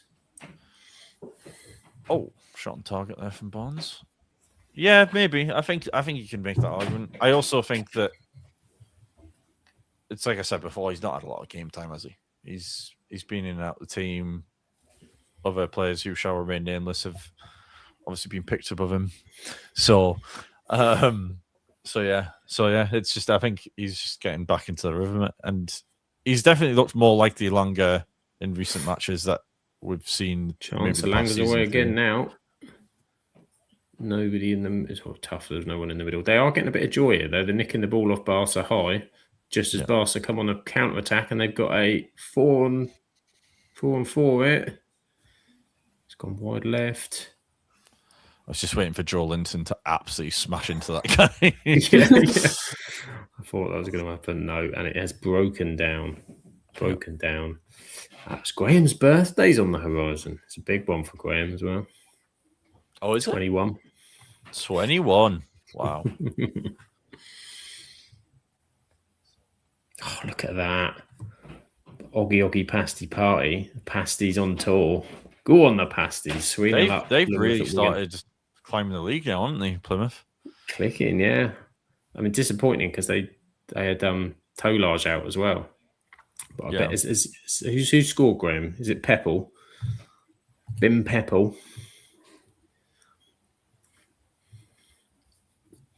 There you go. Shawnee says, there you are. Look, Anthony Alanga scored for Man United on the 23rd of February 2022 in a round of 16 to away at Atletico Madrid. Okay, I knew it was Spain. Just knew it was Spain. Knew it was Spain. And Zach says, nothing like getting your new issue of 442 and pop in that Robbie Williams CD. Might have missed Rebecca might have missed that era slightly. I feel like that one's just gone straight over my head. And it's 5. 5-1. Oh dear. The tie. Oops. may officially be over. It's not gone well for Igor. I literally looked at the screen. Spurs had a shot saved, and then Atletico scored a fifth. So I don't know how we've got to this point, Jeff. But we have. Boo, that man. Boo. He looks like he's coming on soon. Yippee. We've got potentially. You just know he's going to score, don't you? Yeah, you've got Anthony Gordon on the bench. You've got Johan Visser's on the bench. The Tottenham match is looking quite exciting to turn over to. Oh, as Barcelona get away down the left-hand side. Look at the space on the other side. Yamal. Oh, it's a poor ball. We still got no zip. That's what used to frustrate me when we had Rashford and Martial in the team. Because Martial, whenever he would pass it to Rashford, would always put it like 2 yards behind Rashford and end up disrupting. Just disrupt the rhythm of the move. Well, I've been a bit disappointed by Rafinha tonight so far. That almost came down under the crossbar. Ramsdale had to tip it. Lewandowski was in there. Look at that. 2 for Peppel, you see. Double for Peppel.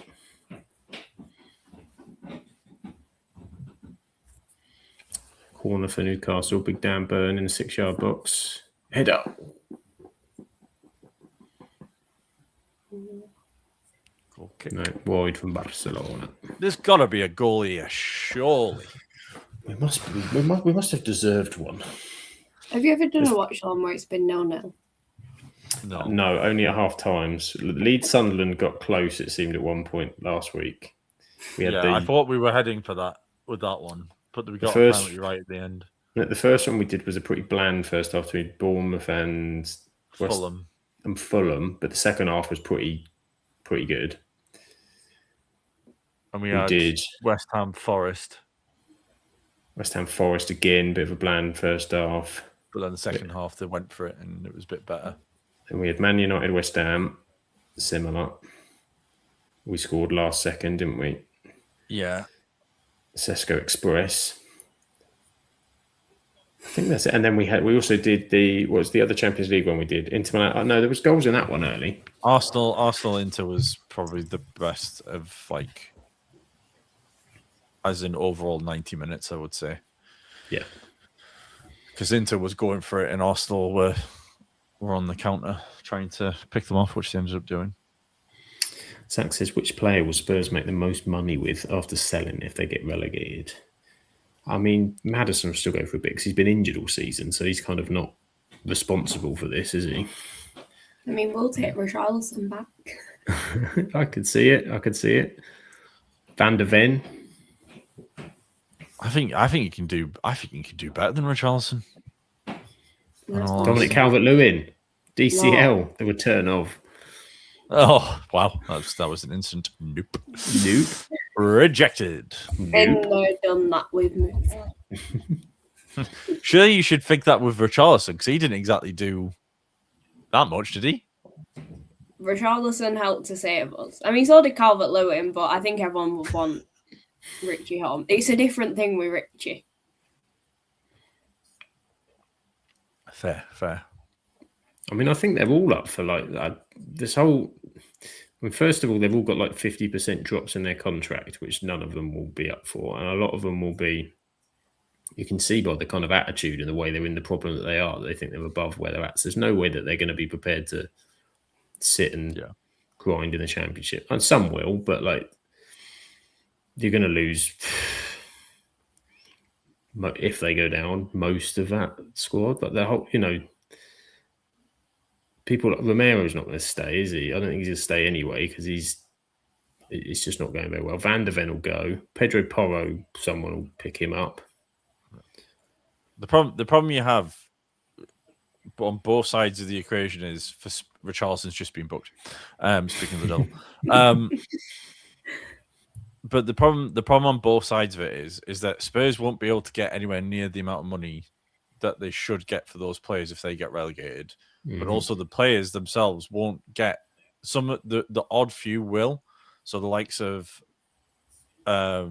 like probably Romero will probably get a big move, but I don't think the players will get the moves they think they're going to get, because getting relegated with a Spurs team is going to do far more damage for your prospects in the summer than it would if if they'd gone last summer when they won the Europa League. So, it's just... Oh, chance on the slide, just wide from Lewandowski. Yeah, I think it's a... I mean, the thing is, I was seeing the other day that financially, because the new stadium does a lot of events, doesn't it? That will still happen, like non-footballing events. So they've got a massive revenue stream that they'll get on top of it. So they'll lose transfer value in what goes down, but they're still going to be mightily, and they'll be able to do what they need to do. It might be one of those that when, obviously, it's a disaster for them if they do go down, but that reset, do you know what I mean? Like, look at Newcastle now, watching them in the Champions League. They went down, kind of had it, took them some time, came back. Aston Villa went down, bit of reset. West Ham went down the first time and then came back, won the conference. It might be one in 5 years' time. It might be the biggest thing for them. I don't think they've drop. Do you know what I mean? It's too much money there. Yeah, I think so. I can understand that thinking, but I think the issue is that you've got... It's not just the fact that, yes, there'll be a lot of players that are like, yeah, I'll play for Spurs in the Championship. But then it's when you come back up, you've got to then rebuild and put together a team that's worthy of competing in the Premier League. And I don't know if a Spurs team's going to be able to do that. It's one thing being a Newcastle team that comes back up under Mike Ashley and barely puts a team together that can stay up for a few seasons, and then they get new Saudi owners. I think the problem with Spurs is that the people in charge are showing that they're not capable of making the right decisions. So I think it's kind of, you need better people in charge or running the football operations to make that happen. And I don't know if that happens if they go down, because I think you need a different type of person to run it in the Championship than when they come back up. You're definitely right. The ownership is a massive problem.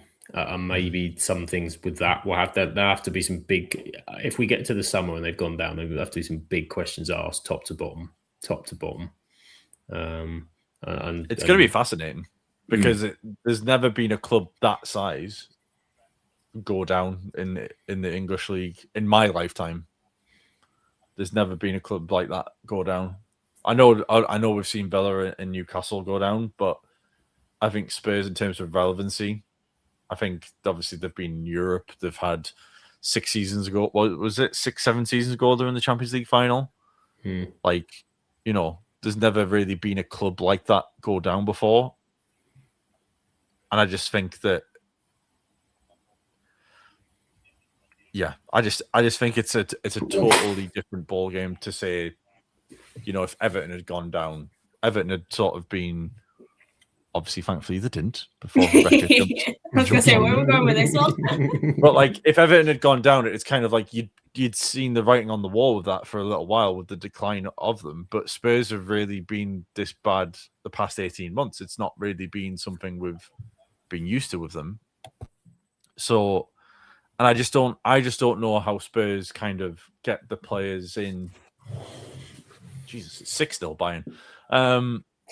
But yeah, like, I just don't see how Spurs kind of put that together and get themselves back to where they would need to be without a serious rejig up top. Never mind just the manager and the players. It needs top to bottom. It would need redoing. He's gutting. We need gutting out and starting again. But we shall see. Marcus Rashford's on, Grimmy. We've already got Anthony Gordon on the other side. I saw that, yeah. Danny Olmo's on. Rebecca's face.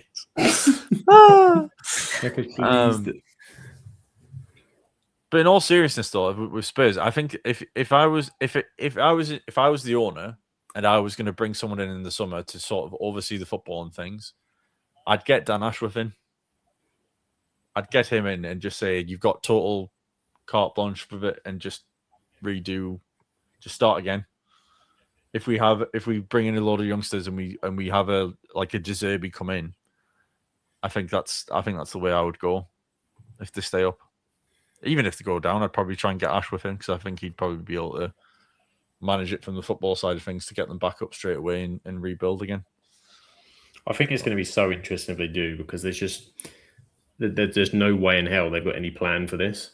There's no way in hell. Like, as you said, like there's teams, Everton, when they were in that situation, would have had some kind of like, okay, if the worst happens, what's the kind of, because as you said, that narrative was there that was coming, but Spurs have never ever thought, after last season, there was no thought that was like, okay, well, we were down there because of the Europa League. That was their mentality.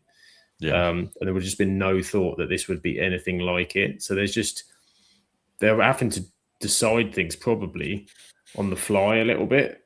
They'll have to make quick decisions about what are they actually going to do, and dealing with situations they didn't expect at a time when the ownership's not great. Obviously, now that sort of Levy's left and they're in this new world and this new position with the team, with manager number 3 in a very short space of time, possibly going to be 4. I mean, that might. I can't see it getting any better. I mean, I don't think he's going to last a week. If I'm honest, I'd be surprised to see him in charge of them at Anfield. If we get to the end of tomorrow and he's still there, I'd be amazed. I would be absolutely amazed. The only thing that keeps him there, or the argument you could say, is we're not expecting anything against Liverpool, so just let him manage that and then bring the new guy in. But for me, I think the amount of time you've got left in the season, you need someone with a fresh perspective and someone that can kick them up the backside. And I mean, Graham, I would 100% take that result, my friend. If that happens on Sunday, there will be fewer people happier on the planet, apart from Spurs fans, than me, if that happened. But I think I know Levy had his like detractors and obviously people who complained about how he ran the club. And I think there's a lot of things that he did wrong, but I don't think he would have managed the club this badly. I don't think he would have brought Tudor in. I think he would have got someone in who would have done a job and then kicked it on next season. Obviously you can say everything he made the decision about Frank or whatever, but I think Frank probably wasn't a bad choice of who he could have brought in. But I think Levy would have got De Zerbi in now instead of Tudor, and we probably would have seen a very different Spurs. But it's crazy. It's madness. It's crazy that Spurs are even in this position. Crazy situation. Zach says how Spurs are carried. I don't think it's too bad. They've got players like Mikey Moore and that. A lot of them are out on loan, I think, this season. So I think that would probably be the answer. You'd see a lot of them. And obviously someone like Archie Gray, who was a standout. And he's been okay this season. Like, he was a standout for Leeds when they were in the Championship. So I feel sorry for Gray because he's been played in pretty much every position, bar the one he should be played in. So as a young player who needs stability in what he's doing, doesn't he? Like, in terms of the Spurs under-21s, because I do keep an eye out on, I think the league is just Premier League 2. They have been struggling a bit this season. Especially the post. We've got a goal, Rebecca. I think we've got a goal. No! He's off. Flagged. No! Flagged. Why, God? Why? Flagged. Sorry, Rebecca. Go back to your tournament 21s. All right, we'll just. Yeah, but I think they're currently sitting 16th in the under-21 league. Is he off? It's going to be a VR. It's going to be now. Oh, yeah, he's about 6 miles off. Why is he just stood there, though? It's like time stopped. We do wonder with the under-21s, though, whether that is because a lot of them are out on loan. Yeah. I mean, I know it's a bit of a different comparison. I know Everton have had to move. We've moved quite a few of our under-18s up into our under-21s, and they are some of our best players. So it's one of them, just giving you even younger lads a run out just to see what they can do. We have one of the leading goal scorers in the league of Braden Graham, who I think he's only about 18, and he's leading the line for our under-21. So it is interesting looking at clubs' academies, especially when you're thinking of what could potentially happen to Tottenham and everything like that. So it's going to be an interesting one. I like just being able to watch it, to be honest. Like, we're not involved in this season. This is it. We all like chaos in football from like afar. Yeah, not, like keep not on us your own doorstep. away from it. It can be as close as tight as it wants, as we're okay.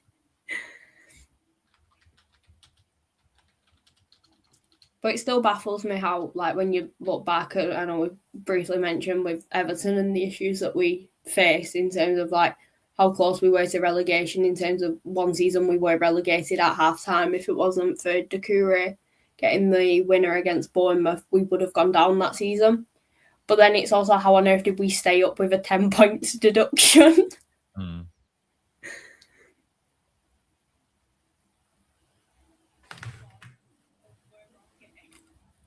Are we back? Can you hear us? Oh, Can you hear me? Over. I don't know Yes. what's going on. I think I had a power surge in the house because literally all the lights went out. The box has gone off, so currently I'm on the welcome screen. The stream just stopped working. So some sort of power surge has happened. Are we still live? Tell us if you're in the chat. Can you still see We us? are. I mean, the ticker's still live in the top left-hand corner, so There we go. It does say we're still live. Sorry, I don't know what happened there. It just flipped us out. But I currently have no football on the telly. It's definitely not still happening. 0-0. You haven't missed anything. I'm pretty sure it was. I was just about to bring this up as well. You know, Graham's with his good Spurs beheading down with Tudor Grimmy. A Tudor beheading, potentially. Very good. And Zach saying he had to build a college team back from a losing season. Some don't like this word, but it's all about building a winning culture, bringing in not the best players, but the right players. 100% if they go down, like they're going to have to look at things in a very, very, very different way. But it just froze. Yeah, it was power surge, Graham. You know, don't know what happened. You can't imagine, like, Tottenham and a cold, wet Tuesday night in Stoke. But it would have been really funny if they won the Champions League as well. Not that would have happened, especially with tonight, but could you imagine, like, they go and win the Champions League and they're in the Championship having to be like, no, we can't play that Tuesday because we're against Real Madrid. Oh my God. The Championship won't know what to do with the scheduling. Well, the EFL will be like, sorry. Sorry, what? A trip to Lincoln on Saturday, then just Real Madrid on Tuesday. Imagine that season, guys. If you've got EFL Championship football with 46 games plus Champions League. That's when managers can complain about fixture congestion. That would be insane. That would be insane because now with the group stages, you're guaranteed 8 Champions League games. Then, if you qualify, if they have a cup run, God help them. Right, my telly's back on. I've got to re-find my prime now. What chaos! No. No. No. No. Ah. No. This is great now, not watching the game. I'm relying on your commentary. Almost.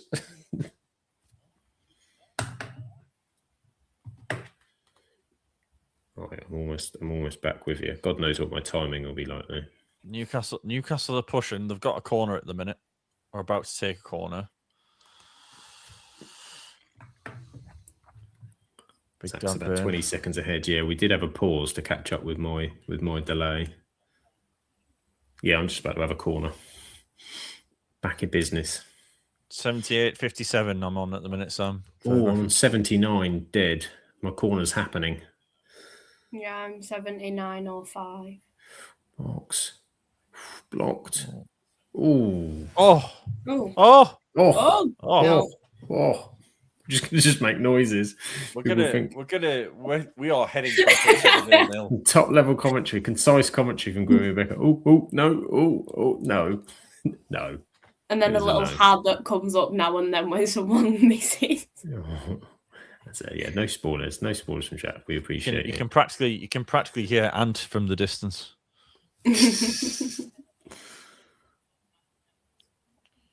Going. Oh, no. Big Dan Burn. Couldn't get anywhere near it. Funnily enough, yeah, Ant was not available for tonight's watch along. Funny that, isn't it? I had already second guessed that.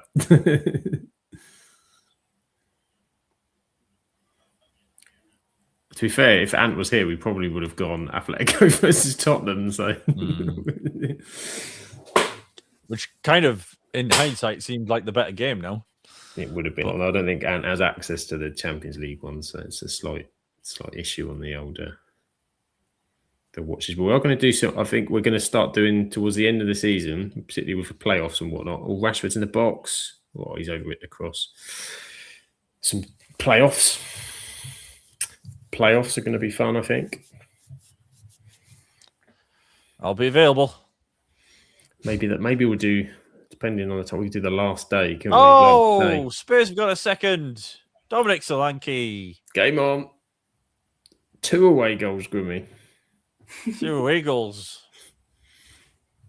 Oh no, Sheffield Wednesday. So close. It's 1-1. 7 goals in this game.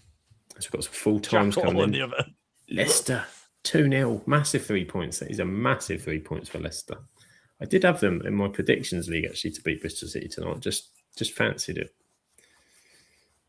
A 2-1, I think. So I wasn't far off. It's actually not a bad hit as well, to be fair. Oh, keeper should save that.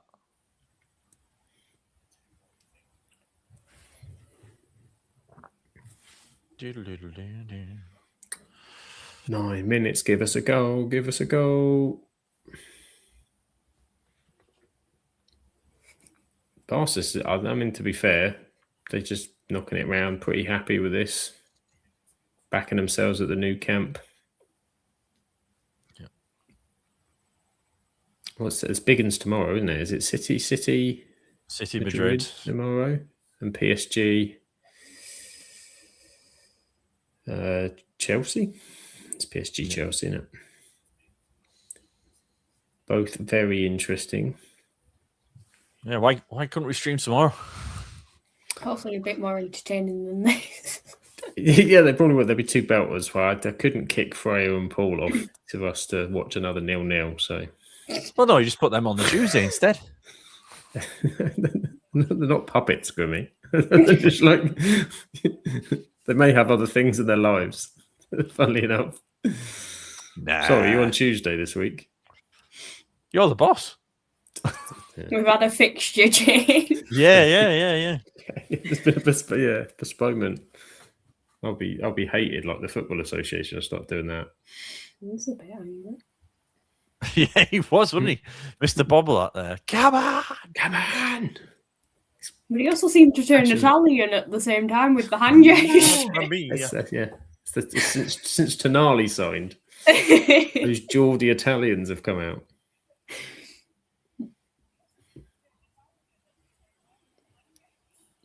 Oh, That's Rashford. ball. Go on, Marcus. All deflected. Oh. He's giving it for the push. No. Badestone have won 2-1. Big win for Ben's boys. Outside chances of playoffs. Still alive. That's a point, actually.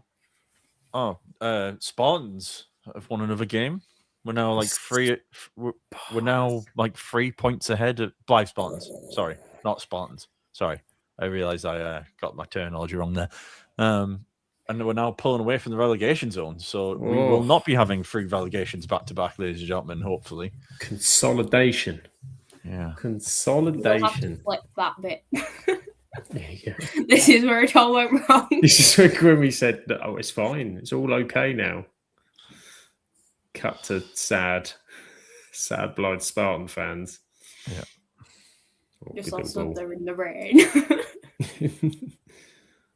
Barca. oh, trust me, the past 2 years have been pretty miserable. Ooh. Oh. Graham is at the Valley tomorrow. No Wednesday show for him. So if you can watch it on catch up, Graham, I'm sure they'll give you a mention. I believe the term you're looking for there, Graham, is boo. Outrageous. Exactly. How can Charlton be playing twice on a Wednesday? Graham? Not even once. They're playing twice on a Wednesday. Shocking behaviour. Unbelievable. Ipswich have turned it round. What a massive win for Ipswich. Huge. Humongous. And Lincoln have won again. They were really. I watched Lincoln being in the championship. What a time to be alive! I watched them at the weekend. They were really good. Managed the game really well against Cardiff, and they took that the first goal. The connection, the link up between the front two was exceptional. To go to Cardiff and win 2-0. What a job! Scabala's doing it.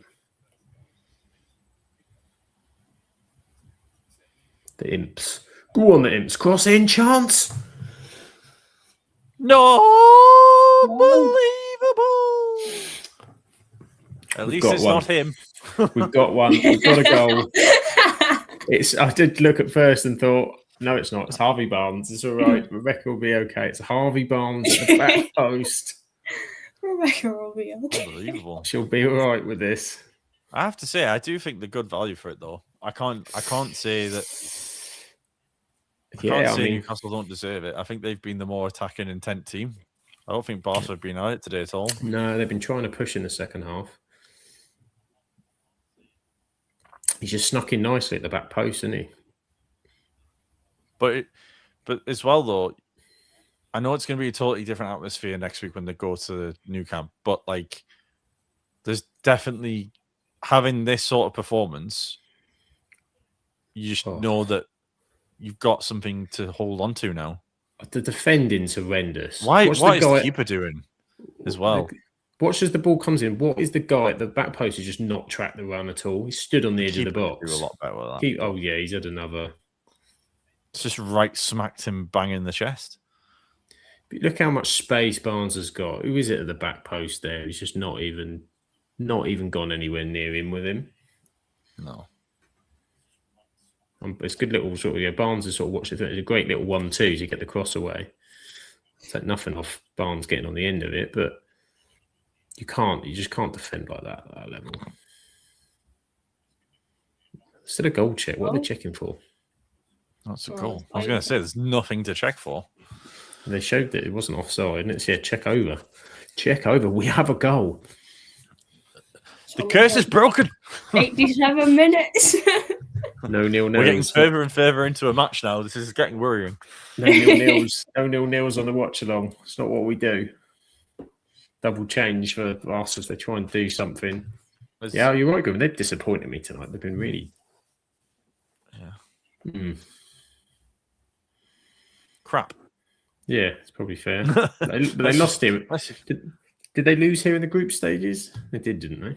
No, Barca 1-2-1 because Rashford scored. Oh, of course he did for double Rashy. So they thought, let's put him on the bench this time.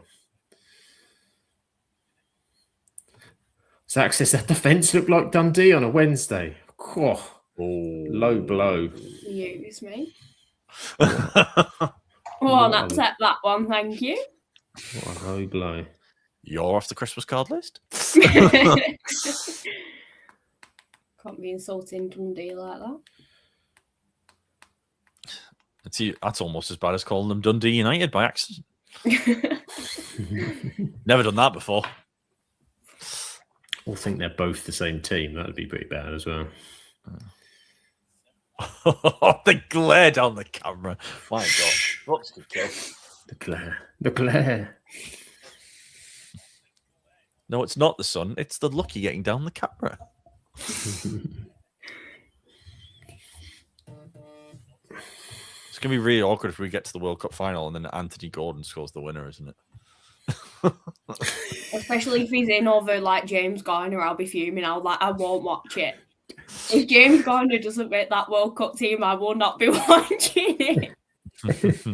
I can just imagine we were in the World Cup. Everyone's going bonkers, and Rebecca's going, only Jared Branthwaite was here.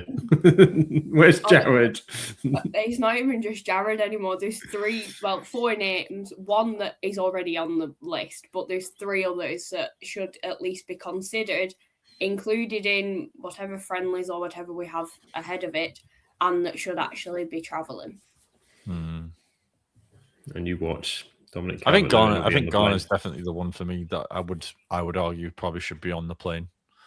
Jimmy, Dewsbury Hall. Jared's a bit iffy purely just because of his injury this season. Obviously, Pickford's going to be on there, but I do like Dewsbury Hall. I mean, he's in my fantasy team, but I just think he's in a position that there's so many options. You can never have too many. Just take one less goalkeeper. Stick him in. And in I'll a play shocking 3 development, Christian Romero has a yellow card. No. Can he believe it? Just straight up douche forearm to the side of the guy's head. There you go. Typical frustrated Romero.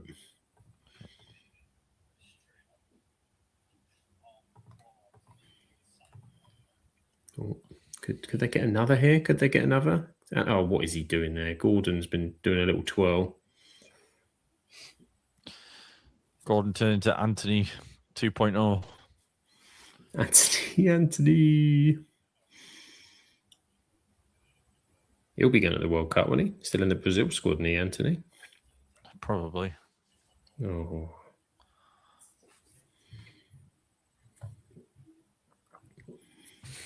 Foul by Rashford. Silly foul from Rashford there.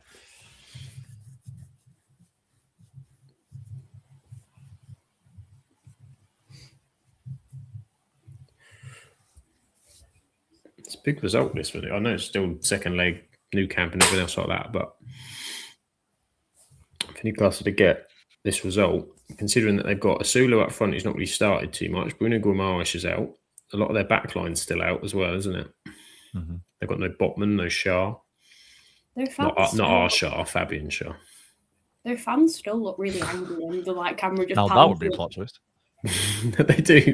They are they're an angry bunch of celebrators.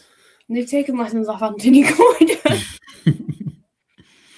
Honestly, when he scored that goal against Liverpool, and he just had no passion or anything, I was just like, you are something else. You like.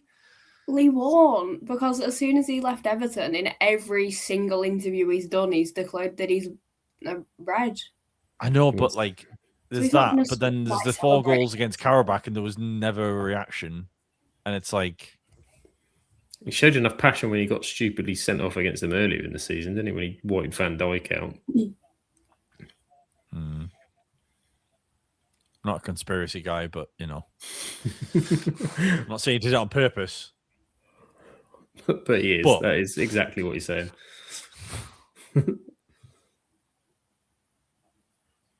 We got linked with him in a report a couple of weeks back. I was like, why would we want Anthony Gordon?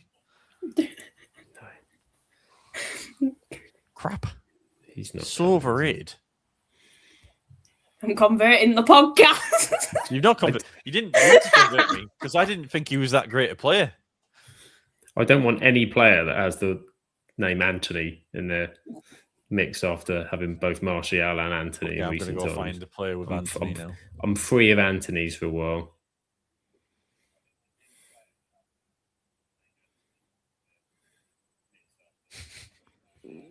You think they'd won the Champions League? Christ alive.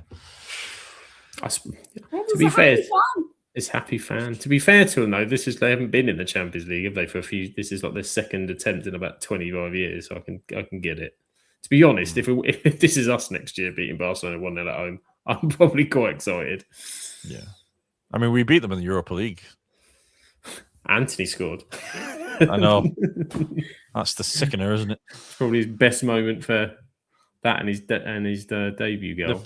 The moment the moment that broke Anthony for me, as in there was never going to be a way back for him, was when we beat Liverpool in the cup, but he was still miserable. He got asked to put.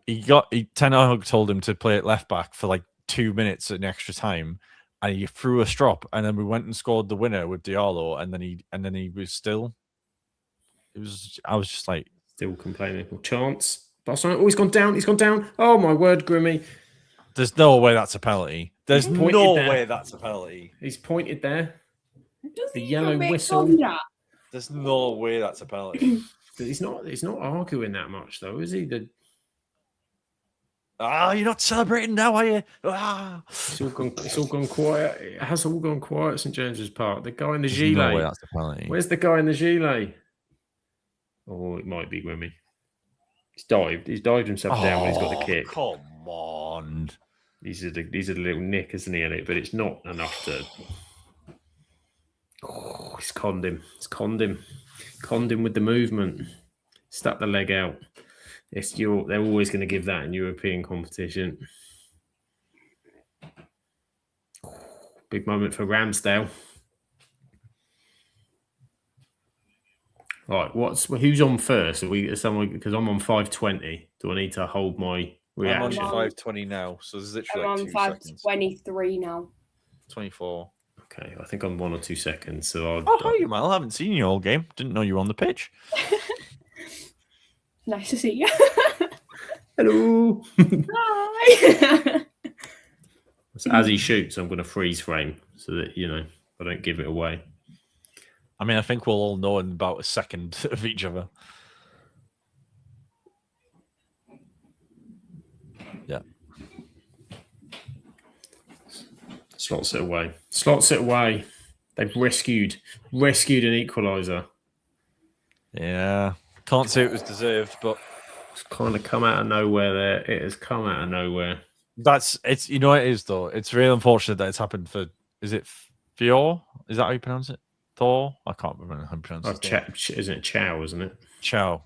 He's had a very good season, and it's a shame because he's had a very good season and he's not made many mistakes. He's probably been one of the few highlights for Newcastle season. That's a gut wrencher, that is. The sad fans are back. The angry, happy excitement has gone, and that's it. It's over. Right at the death. Yep. Right at the death. Last kick of the game. And they're still in the tie. It's 1-1, but yeah, that's if you're a Newcastle fan, your hope was just stay in the tie. Oh, I've just flicked the Spurs games on, and Romero and I think Van der Ven, Paulinho have just absolutely smacked heads with each other. That's a bad one. That's not just like a tap on the back of the head. That's full on. That's a full on crash. That'll be a bit sore in the morning. I'm going to flip over to that now as well. So Newcastle 1, Barcelona 1. Right at the death, Lamine Yamal strolls in a penalty.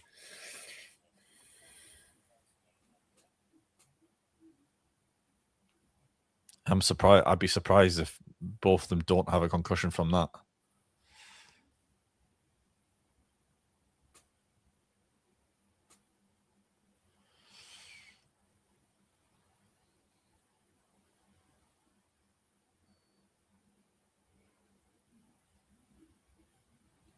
Yeah. They're just showing a replay now of the Solanke goal. But yeah, I think overall, I think Newcastle probably edged it. I think in terms of being a bit more attacking intent, and probably deserved the win. But I think obviously Barca are going to be delighted going back with a draw after the performance. I don't think they were great in any way to stretch the imagination. But yeah, it probably sets it up for Barca to go win 4-5-0 next week at the new camp after all that. So. Yeah, fun and games. Fun and games indeed. I'm back. We had another power surge. We might have to end it soon because I don't know what's going on. Either it's power cutting down here or what is going on. As Graham says, Stoke equalised late against Ipswich. Pegged them back. It's a big goal. Big goal in the championship. So there we go. We've seen the game. We've watched along. We've had fun. We've had a Dundee update. My highlight. The most important part of it. Everything is right as it should be. While I find the other stuff. Grimmy, where can everybody find you and your wonderful stuff? Thank you for joining us tonight to talk wonderful football. Where can everybody find you and your super duper channel? Yeah, so at the minute, you can catch me on the Grim Devils YouTube channel, which is my little project on all things Manchester United. Got some video ideas that I'm going to be recording with Sam soon. So if you want to see anything on that, please follow us on there. And then, yeah, just Grimmy16 on Twitter and Saint Grimmy on TikTok. There we go. It's the place to be. It is the place to be. And Rebecca, where can everybody find more of your lovely self? You can find my personal TikTok and Twitter, which is _Rebecca_sharp_. You can find all of my Her Game 2 content at ASFC Her Game 2. You can find my match day content and fun filming videos that I get to do on the official Accrington Stanley page, in which our most recent one was who in the squad would make the best F1 driver, which was a very fun one to film. And yeah, just anywhere and everywhere at this point. But working Tuesday night's match, so unfortunately not on the podcast. It won't be next week. But I think at the moment, unless fixtures change, we might have Rebecca back in 2 weeks at the minute. So there you go. Not long to wait, as Graham says. Tuesdays aren't complete without a Rebecca. And I can confirm that the power surges, it's not just me, it's a local thing, because my dad has had the same issue and he doesn't live in this house. So there you go. It's a local issue. So you can blame Eastleigh. Even though I'm not particularly in Eastleigh, but therefore they should get their comeuppance at the weekend with a Rochdale win. That's what we need. And I am at Sam Absolute FBL on Twitter, on TikTok, on all the lovely stuff everywhere around, but mostly on the Absolute Football Podcast. That's where I'm mostly found. And if I can bring up the socials, if I can find the socials, I think it's the old ones, but God knows what's been going on tonight with all the stuff. I've lost all sorts of stuff at the bottom. I've still got a picture of Harry Maguire there, but that's the most important thing. We are 4 times a week. It is Absolute Football Podcast Monday, Tuesday, Wednesday, Thursday. Apologies we weren't on last night for the Absolutely Non-League show. Availability being what it was yesterday. We had some issues being able to put the show on, so apologies we weren't able to do that, but we're pretty good usually at doing most shows most weeks, so do bear with us. We'll be back with that next week in collaboration with NL Full Time, hosted by the wonderful Shah, of course. And on Tuesday we'll be back with our Absolutely Premier League show next week, because there'll be more Premier League action this weekend. Obviously none this week with FA Cup. We'll talk about what's going on. I'm sure Tottenham will get a mention again at the weekend, because something's going to happen, no doubt. That's next Tuesday. I think it's myself. I think we've got Ant and Heather, I think, coming and joining us next week. So exciting. And on Wednesday, it is the Absolutely Women's Football show. Freya, Paul and Team Chaos back tomorrow, talking everything international football at the moment, because the Lionesses played the other night, and lots of women's football news around the globe that they will have prepared and wonderful for you.